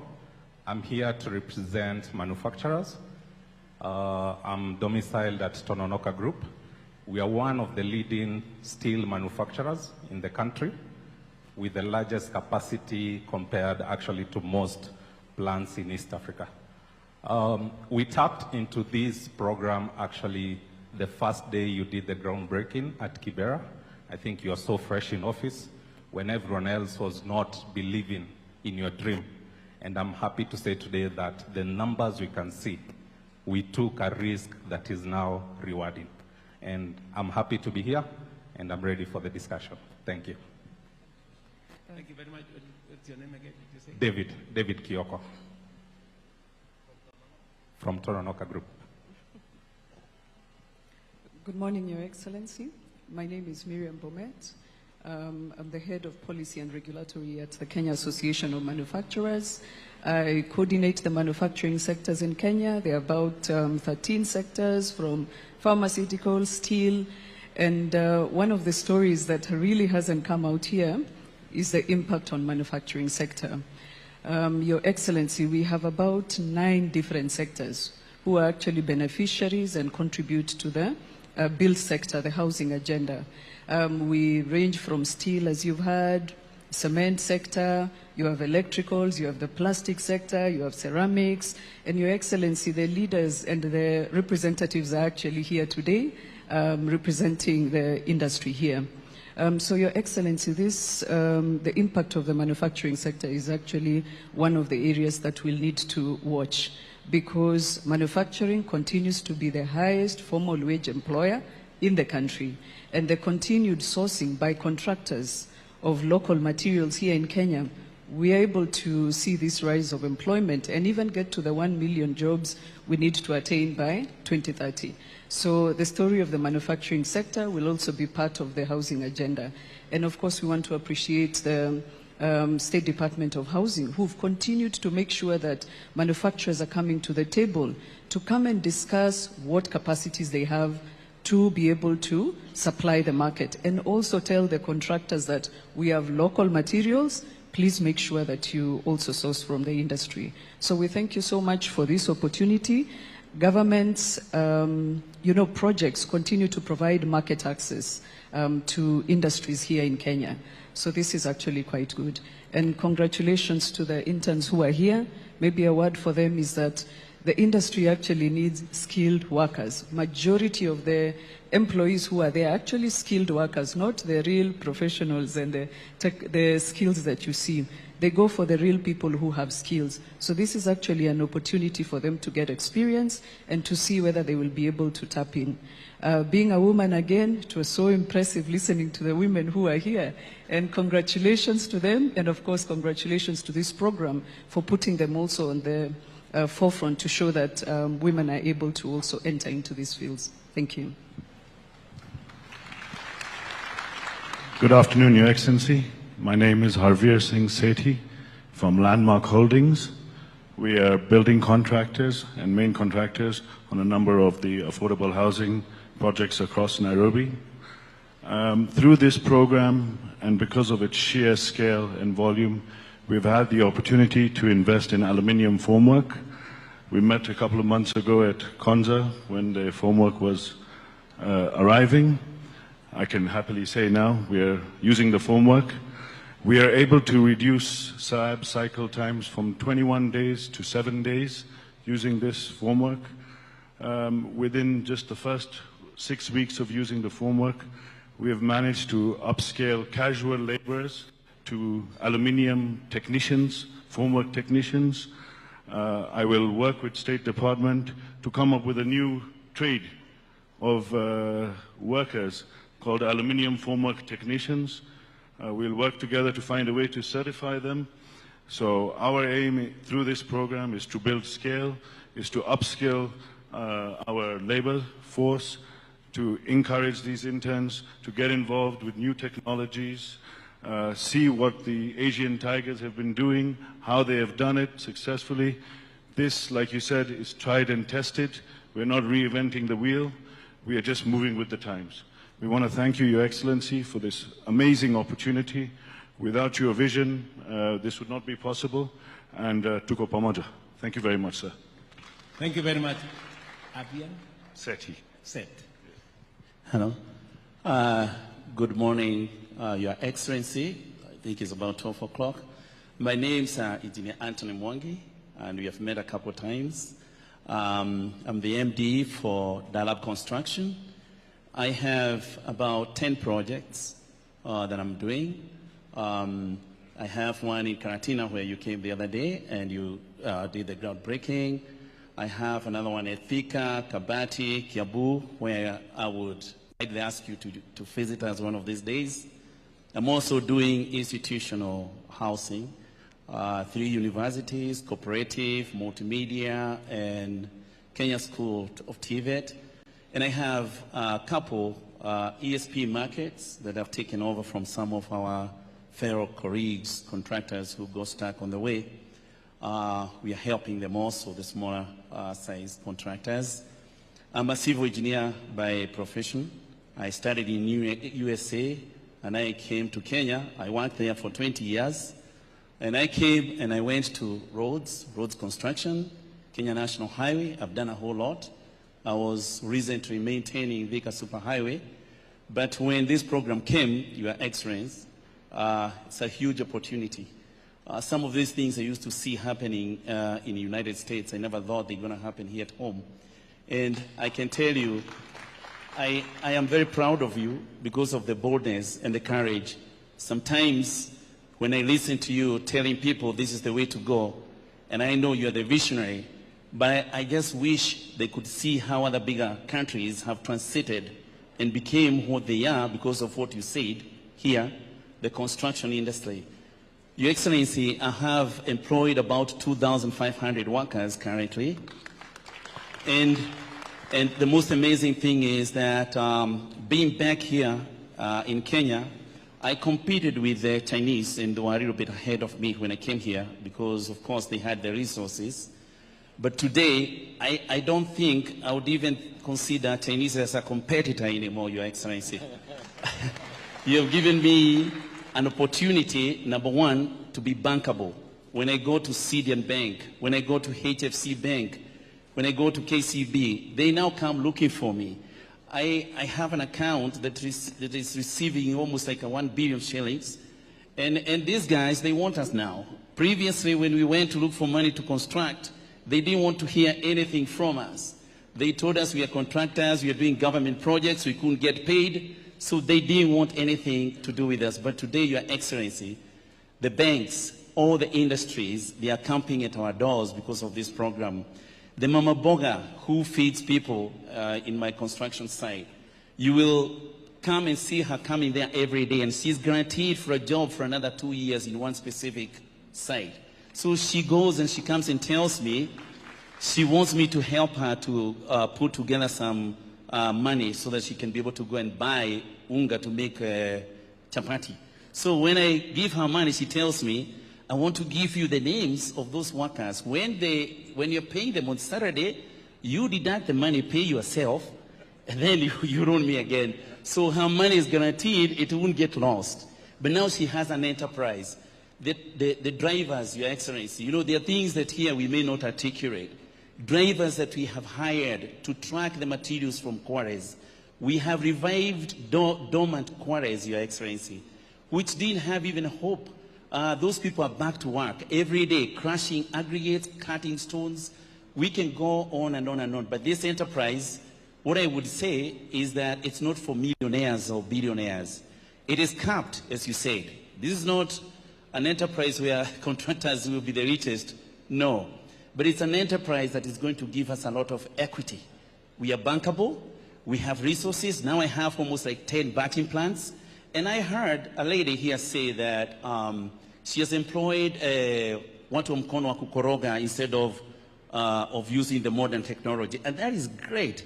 But also there is another kind of us whose slabs cannot be concreted by the 12. I tried. They went for 6 days.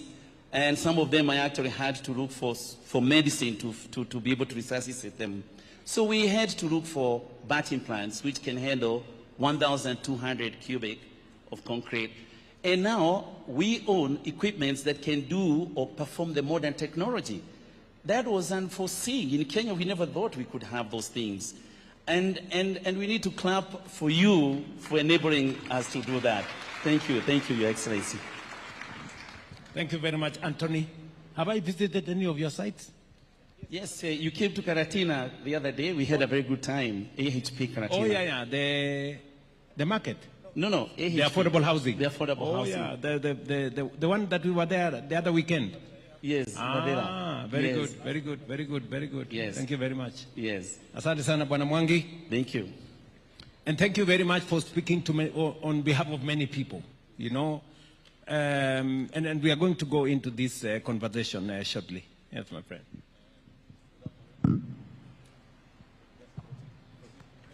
Afternoon, Your Excellency.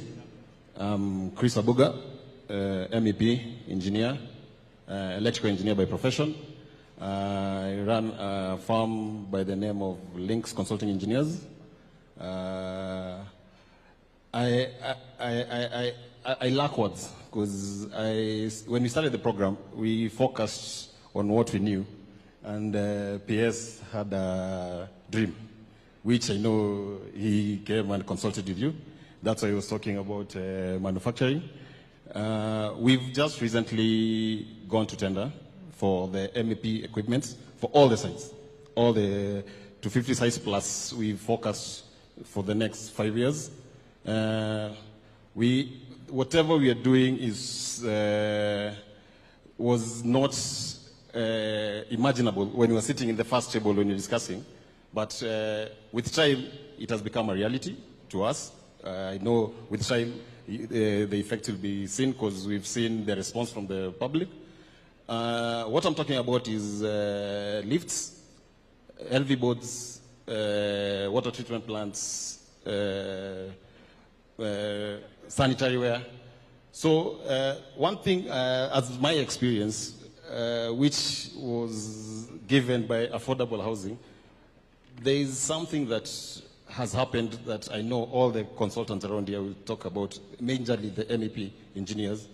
There's a collaboration among the 35 firms, and that's not I'm not talking about the full consortium, I'm just talking about the MEP engineers. For like what we are doing right now, we're doing the electrical part, Gamma Delta are doing the mechanical part of the tendering and the documentation. So we've been moved from that competition, fighting for survival, to now becoming actual professionals and thinking beyond the norm. Because I sit with Engineer Gisheru and we think through. You don't think he's from Links, he's from Gamma Delta. And then we submit it to the rest of the engineers and it's peer reviewed, it's critiqued, and we don't take offense if we are told something is missing.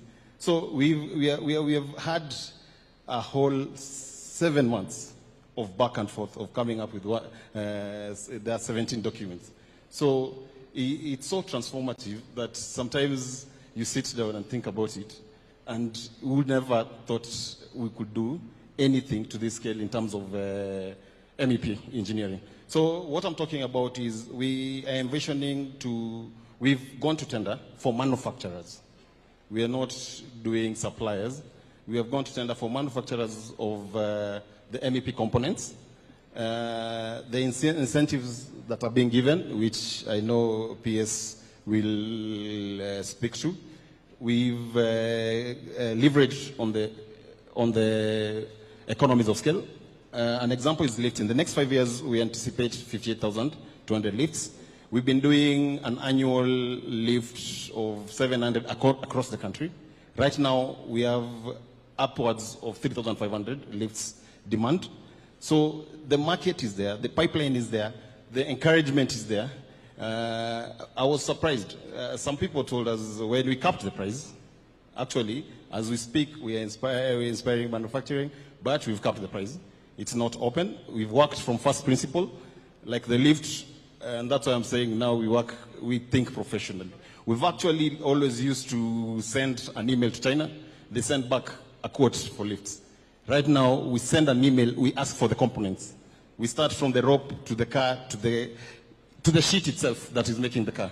So that we take all this pricing, come up together, put a markup that makes sense, and that's how the prices are capped. so that I can't come and say 800 kg lift is whatever price I want, and I'm alluding to the engineering estimate. Now the engineering estimate has a basis. It's not just an engineering estimate. So actually, it's a transformative experience, and I thank you, Your Excellency, for your dream. We are making the dream come. You said something here. Watch this space, and I'm sure in the next 2 years, when the factories are starting, everybody will become a believer like me. Thank you. Thank you very much. Chris. Ujambo, Your Excellency. Kwa majina ni Stanley Mutiso Njoroge. Mimi ni chairman wa Soweto East Settlement Executive Committee, na bado mimi ni representative wa Juakali National Umbrella Body ambayo iko chaired na Peter Mwema. Your Excellency, nikiongelea kwanza Juakali kwa area zenye zimekava, imefungua gap kubwa sana kwa economy, kwa sababu ukiangalia mali Juakali iko create a lot of employment kwa wale majuakali wenzetu wenye walikuwa waezi pata tenda kwa serikali, but through hii program ya affordable housing unapata kuna wale juakali walikuwa chini kwa ground wameunganishwa, wameform association, wameregister na MSEA, and then tuwezi sema pia ati ni Juakali peke yake walijishikilia. Ni Juakali pia walishikiliwa kupitia bwana PS ambaye aliona ni vizuri sana hii mradi kama inafanywa area yenyu, wacha wale Juakali wako kwa hiyo area wakuwe ni first hand beneficiaries, ndio pia wapate pato na iwasaidie. So Your Excellency, kwa Juakali sector naweza kuambia create more employment across the country. Pia unaona Juakali wako more than 7,000 wenye Your Excellency, hata ningeomba one day ukuwe na session nao ndio ujue kweli Juakali wamesaidika na wamesaidia familia zao, na through hiyo channel ya Juakali imeongeza watu wengi mpaka wa mkono, kwa sababu huwezi sema Juakali peke yake watajifanyia kazi. Utapata wako professional hapo wanafanya kazi, but wameemploy another watu wa mkono wasaidie kazi. So ina Juakali sector create more employment kwa community na hata kwa the larger area. Ukiangalia through that the money supply, yani imezunguka hapo, pesa ina circulate. Si ile wakati yenye ulikuwa unakaa hapo kupata pesa ni ngumu, but wakati yenye pesa ina circulate area, economy na grow. Ule mama mboga kwa hapo atapromotiwa na hao, ule mama mpesa hapo atapata deposits kutoka kwa site hapo na apate mali yake hapo. Wale wenye wamejiwekea vioski zao watajisaidia nao wakati pesa ina circulate kwa area. Lakini wakikosa kazi ndio unapata kulikuwa na crime rates zilikuwa mingi, kwa sababu hakuna kazi. Vijana wamekaa idle, na an idle mind is a devil workshop. But ukiangalia kwa sai wako busy, wameshikanishwa mahali. Tukiendelea kwa hii, nikiongelea hii session nyingine ya settlement, Your Excellency, mimi ni chairman ambaye nimesimamia Soweto East area. Na Soweto East area, Your Excellency, nikitaka kubrief na kuangana nini zones 4. Kuna zone A, zone B, zone C na zone D. Zone A, Your Excellency, naweza kuambia kuna nyumba zenye tayari watu wanaishi ndani zenye ni 822 units. Hizo tunashukuru Mungu, watu wanaona mazao yao.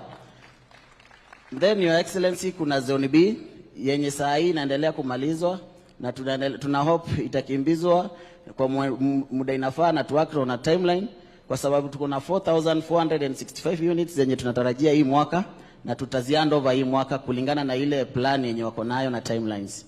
Pia Your Excellency, kuna hapa mali zone C na D zenye tulicompile na tukafanya enumeration, tukahesabu watu hapo hivi over 15,000 people wenye wanagojea kurelocatiwa, and then they pave way kwa construction site yenye sasa tunasema hiyo ndio itakuwa kitega uchumi ya Soweto area, kwa sababu hiyo ndio itakuwa the largest construction site Kibera.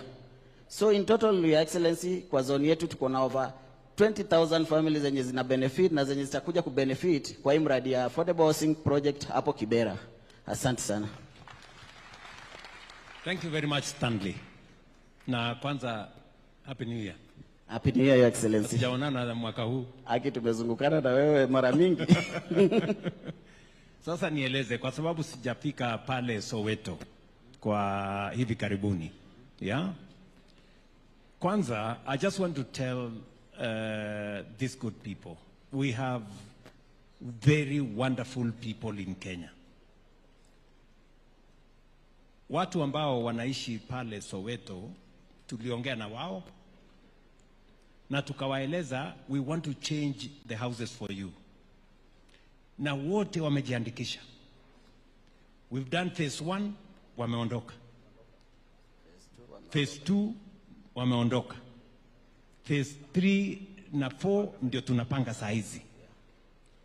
Bila ya kuvunja nyumba ya mtu, bila ya mambo ya demolition, bila ya kuzumbua wananchi. That is the program that we have. Ndio sababu juzi wakati niliona kuna watu wameenda kubomolea watu pale Mukuru, nikawaambia wale wasimamishe na wawachane na hiyo ujinga. Mambo ya kubomolea mwananchi Kenya iliisha. Mambo ya kutumia nguvu iliisha. We have a way that we can work with Kenyans and make sure that they understand, and we give them alternative settlement as we develop our slum areas.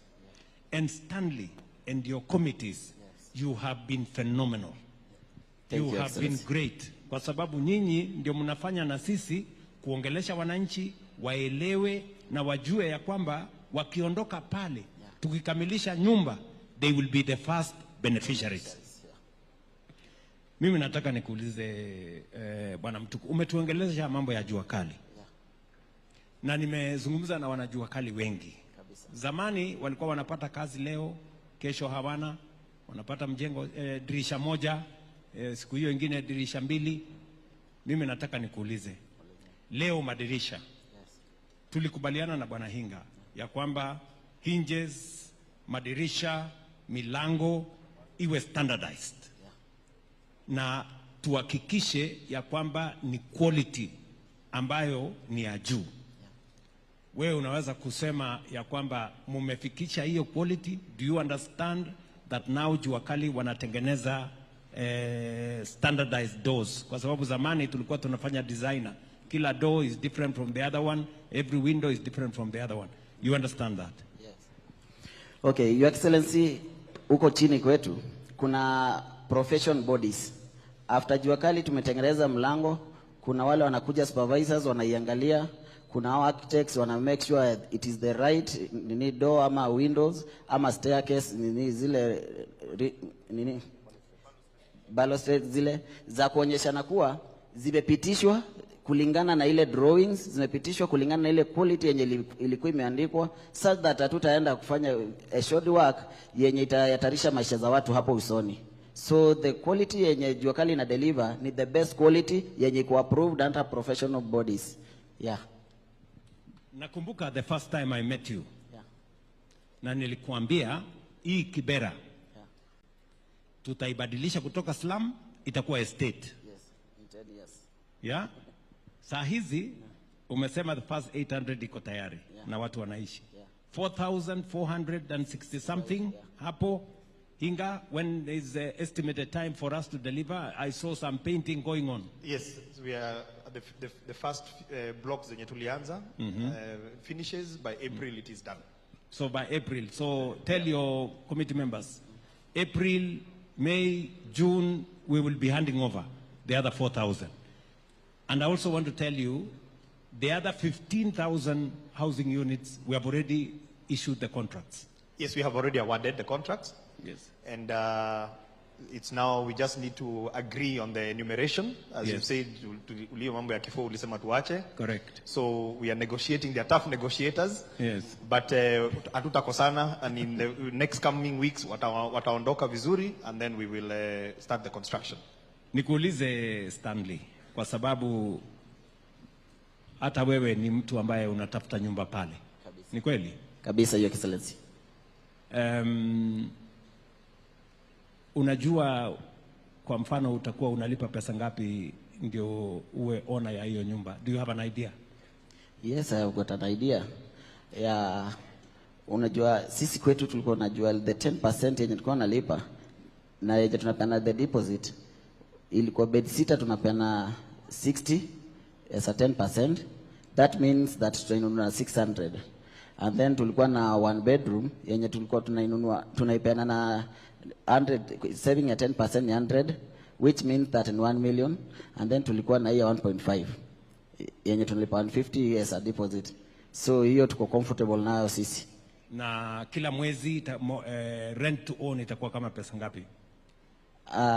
Unaona Your Excellency, kwetu kulingana na zile venye tulikuwa tumefundishwa na zile mahesabu, tulikuwa tumepewa a challenge na motivation pia. Tulikuwa tunaambiwa even if tumeambiwa to save 10%, we can surpass the 10% so that tukienda kwa mortgage ama ile rent to own yetu itakuwa chini. So saa hii uko na muscle, uko na nguvu kama kijana, uko na uwezo wa kusave pesa mingi. Juwezi jua hapo mbele family ikikuwa kubwa, majukumu itakuzidi. So it's better uweke juu ya hiyo 10% ndio upate, kama huyu atasave exactly 10%, utapata mwisho wa mwezi akilipa 3,000 yake kwa mwisho wa mwezi, mimi ndakuwa nalipa 1,500 depending na ile pesa nilieka. Sasa pale mbele ile nyumba watu wanaishi hapo Kibera, wanalipa kwa hii shack, hii nyumba haina choo, haina maji, haina chochote, wanalipa kama pesa ngapi? Your Excellency, saa hii nyumba huko ni 3,000. Ile ni ile nyumba yenye sasa yani the lowest sasa unaweza pata Kibera ni saa hii ni 3,000. Na kulingana na saa hii kwanza venye tulirelocate watu zone B, bei ilipanda kwa sababu watu ni wengi, nyumba ni chache. Na unajua watu wa Kibera wetu, Your Excellency, ni watu wa miujiza sana. Wanaona wakajaribu kwenda mbali, ni kama hii nyumba ni kama watakuwa wanaona progress sana. So walikaribia hapo karibu, ndio wakue bado ndio workers on site, ndio pia wakifanya kwa site, hiyo pesa wanapata itawasaidia the daily needs na bado itawasaidia kusave that 10% ya nyumba yao. So that's why wako hapo karibu. So Stanley, ile nyumba mtu analipa kwa sasa ambayo ni nyumba ya mabati, haina barabara, haina stima, haina choo, haina chochote, ni 3,000. Lakini atatoka hapo aende gorofa ya 14 aishi kwa nyumba yenye iko na maji, iko na stima, iko na bafu, iko na mambo hiyo yote, atakuwa analipa shilingi ngapi? Hiyo 12,000 yetu. It cannot be more transformative than that. That is what it is. And that is why many people cannot believe what we are telling them. Tukiambia mtu ya kwamba utalipa 3,000 to live in 11th floor of a modern building when they were living for the same 3,000 in a slum, it doesn't look real. But I want to tell you, go to Mukuru today. You will find real people. Almost 5,000 people today, they are living in those houses, paying 3,900, what Stanley is saying here today. That is how transformation looks like. That is how you change a country. You can move people from a slum to a modern house if you provide leadership to all these people. The contractors are here, the suppliers are here, the engineers are here. Mumesikia, wacha niende kwa my friend David. David hapa, how has the affordable house or the construction industry, in your opinion, how has it changed your business? Well, Your Excellency, first I'll take you back to when you came to do groundbreaking at Soweto. You know, at that point, everyone was doubting this project. No one had a belief that this can be actualized. But I remember when I attended the groundbreaking, I listened to you and I saw a man with a mission. And when we sat down as a board, we decided we have to be intentional and we must support this program. And that is how we started supplying Soweto. We have been at the center of that project, and our steel has been consumed there. What happened, Your Excellency, and what people need to understand is everyone had just come out of the COVID hit. So all the businesses were suffering, people were being laid down, government was not doing infrastructure projects, then affordable housing came in. Affordable housing, from where I sit, has been in a space where it has brought back people to employment. We had reduced our workforce. Now our workforce has gone to almost 1,500 on permanent. We have, within the Within the supply chain, another almost 3,000 people employed. Down chain, we have over 10,000 people who benefit from our factory production all the way to when Anthony is doing his steel.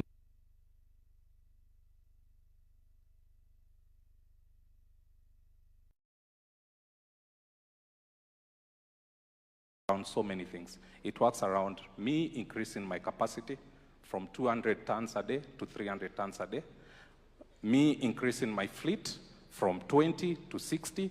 That means I have to employ more drivers. That means I have to employ more ton boy. That means I have to employ more people to load the steel. I have to employ more people to offload the steel. And this goes down and trickles down to creating more business and more capacity. We have also been able to... Just for numbers, in the last 2 years, or let's say 2.5 years, so what are the numbers? What are the numbers? You've increased your capacity from 2... We have increased our capacity from, actually, we used to do an average of 6,000 tons a month. Now we have the capacity to do over 20,000 tons. So from 6,000 to 20,000? To 20,000, yes. In terms of employees? In terms of production. Yes, no. In terms of employees, we had reduced during COVID to almost half, but now we have increased by over 1,000 people employed. Okay? And that is directly employed. Now, so you have another 1,000 people employed in just your company? Yes. And it's just one of the many? Yes, and that is directly. That's indirectly, yeah. Because we have guys who do supplies, we have casuals who come in for the day labor, we have over 2,000 people. Now working? Yes. Help me, inform some of the people in leadership. One governor was telling his county, we don't want the president to bring housing. We will build our own houses. We want him to bring industries so that we can hire more people. Your Excellency, what I've learned actually in a span of 2 years is that talk is very cheap until you are on the ground. These people who talk like this are people who have not gone to the site. I've made it deliberate that I have to visit these sites and see what is happening. It's until you go to these sites and you see the number of people who have been employed, you see the number of mamamboga who are selling food, you see the amount of boda riders who are ferrying people to and from the sites. It's when you understand what is really happening. But when I sit at the comfort of my big office in the city of Nairobi, I can talk from an ignorant point of view and say that this is not what we need. But what I can ask them is very simple. Go to the ground. Let them go to the ground. Let them see what is actually happening. Let me ask you a direct question. Is affordable housing creating jobs in industry? It is creating quite a big percentage of jobs. I'll tell you right now, direct, personally, 50% of our supply goes to affordable housing.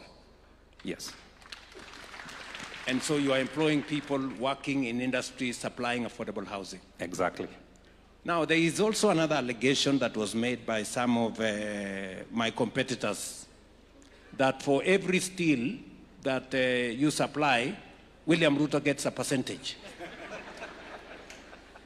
Please. To be honest, I wish that was not the case because, again, we go back to people just speaking from an ignorant point of understanding. Your Excellency, let me explain to you how the entire ecosystem works.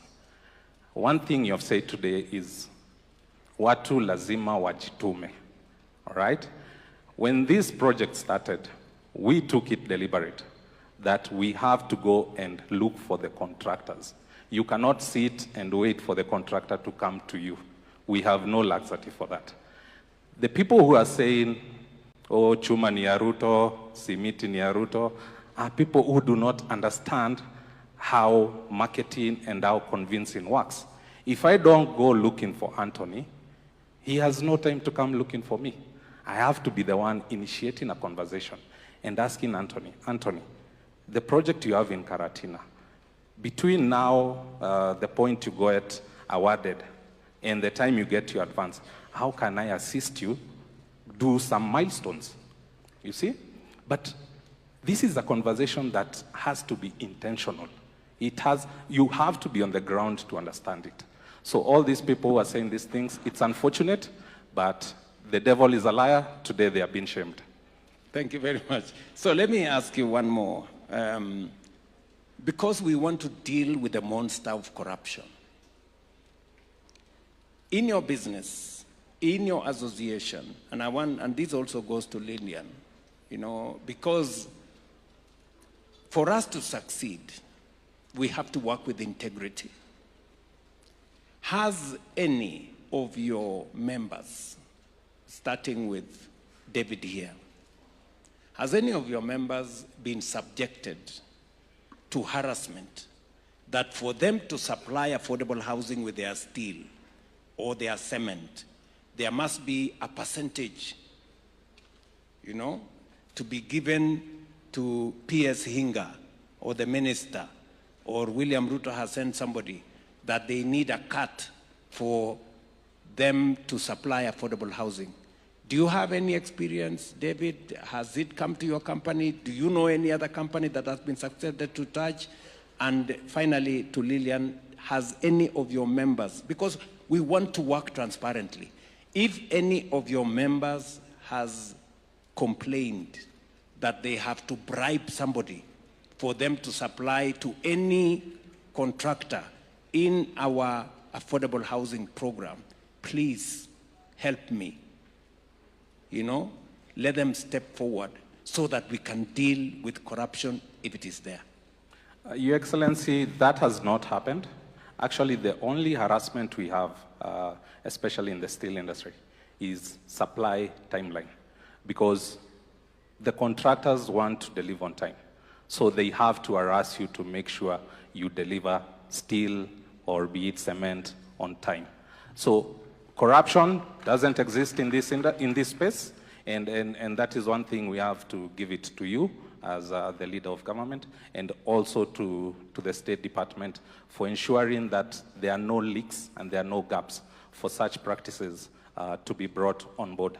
And also, Your Excellency, at the end of the day, with the capping that we are getting from the PS on how the margin's so small, how much can you give? You cannot give. It's impossible. Okay. So the margin is already too small to share with other people. The margin is too small to even tolerate. You don't have the luxury to share with other people. It's too small to tolerate even the thought of having that discussion. Lillian? Thank you, Your Excellency. I think integrity is one of the key issues that we stand for as we engage with the manufacturers. And definitely if there was any issue around corruption, bribery, we would have already raised this issue with yourself. This is something that, in fact, what he's talking about, the harassment that we are seeing, is the PS calling us every day to tell us, what else can you supply as manufacturers? In fact, he threw it even to us and told us, start designing your own houses if you want us to make sure we mop up everything that is being produced in the country. So there's a move by the government to make sure that anything produced in industry is actually used in this affordable housing. But if it comes to any integrity issues, this is one of the projects we have not had until to date. Thank you. Great. Let me ask one more thing, Lillian. The numbers. We have numbers that indicate that the construction industry is now significantly contributing to not just jobs, but to the whole industrialization process and to the growth of the economy. Is that reflected in your members' businesses, or these are just stories on paper? Your Excellency, the good thing about the industry is that they become beneficiaries of any kind of economic movement in the country. And you can imagine now what is happening in the housing sector, that all the contractors now, and you've heard what he's talking about in China, before they go to China, because the costs are quite high, they actually ask the local industry first, can you supply this? And so this is actually trickling down. And every other time we are finding opportunities that are there to make sure that manufacturers are providing any kind of materials that need to be provided for this affordable housing. So we know that the indicators are going to show very soon, based on the numbers that we are all talking about here, on the completion of the work, completion of projects, we're actually going to see that money trickling in. So a lot of the industries are supplying either directly, but majority of the time they are supplying indirectly through this supply chain of contractors. So you can see how the economy is moving in terms of the impact of prompt payments that we are seeing. It actually trickles down, and within a year or two, we'll actually be able to see the impact of the housing sector on the manufacturing sector. And we continue to expand, we continue to provide the lists that we need to show the government that this is what we have locally. Please provide an opportunity to source this. Yes. Watch this space. Watch this space. 2 years. Yes. Very good. You will see the numbers. My friend said, I was in Konza, and I saw the new technology you have brought using aluminium. The construction industry is undergoing a revolution of sorts. We've heard from the women contractors who are saying they want to do more with labor, which is positive. We've moved to the next level of Mwangi here. Mwangi, right? Yes, Mwangi here, who says if he went that way, he wouldn't deliver on the project we have given him. He's doing more with the equipment, more equipment. And then we come to you. You're saying even equipment is not enough. We need to up the game and do new technologies. Yes, sir. Is that correct? Yes, sir. So the space around technology, what scope do you think we have? Are we just scratching the surface, or are we there? We're just scratching the surface, Your Excellency. Construction is one of the oldest industries in the world, and is one of the least disrupted industries. Today, almost every industry is disrupted. Soon we'll have 3D printed houses and many other technologies which are coming about. And we can't be left behind as a country. With that, it does not mean that we will not hire labor. We will increase productivity. We will hire more people, do more per hour. The idea here is not to reduce the labor force, it's to upskill them, to improve their skills, take them to the next level. Like I gave you the example, on our sites now, we trained casual laborers to become aluminium formwork technicians. Before that, and we have upped their salary accordingly. And they stand above even a mason now, in a technology that is just coming to Kenya now. And we hope to spread the word. And it's not only for us, we encourage our fellow contractors. You know, given such opportunity of such large-scale construction, we have to think differently. The way you've thought differently about how to approach things, here we have to think differently to achieve the results we want to achieve. We've made significant investments, taken definitive action and intention, knowing that this program is successful, it's going to be successful, and we are putting all our eggs in this one basket because success favors the bold. Thank you very much. So, the new technology does three things. Number one, it reduces cost. Correct. Number two, it creates more efficiency, which means you can do more with less time. Is that correct? Yes, sir. So we are basically increasing our productivity, just to use your own words. Correct, sir. And if we enhance our productivity, it means we can achieve what we could achieve in 5 years, we can bring it down to 3 years. Yes, sir. You just told me here that because of the new technology, you have reduced your time for curing from 21 days to 7. Yes. Which means you can deliver faster.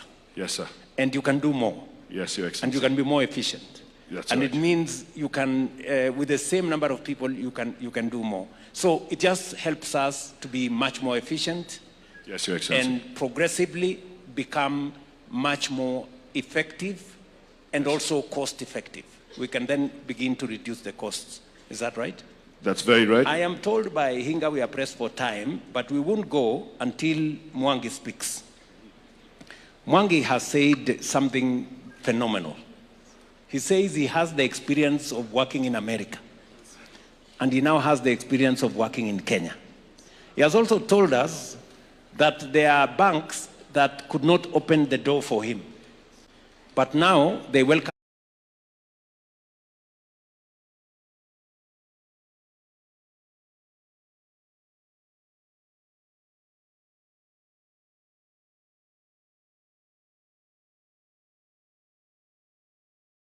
1 million, and all of a sudden it receives, like she said, 100 million or 200 million.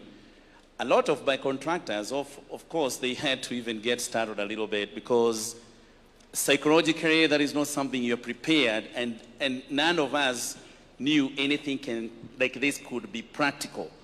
So even the art of knowing how to manage that kind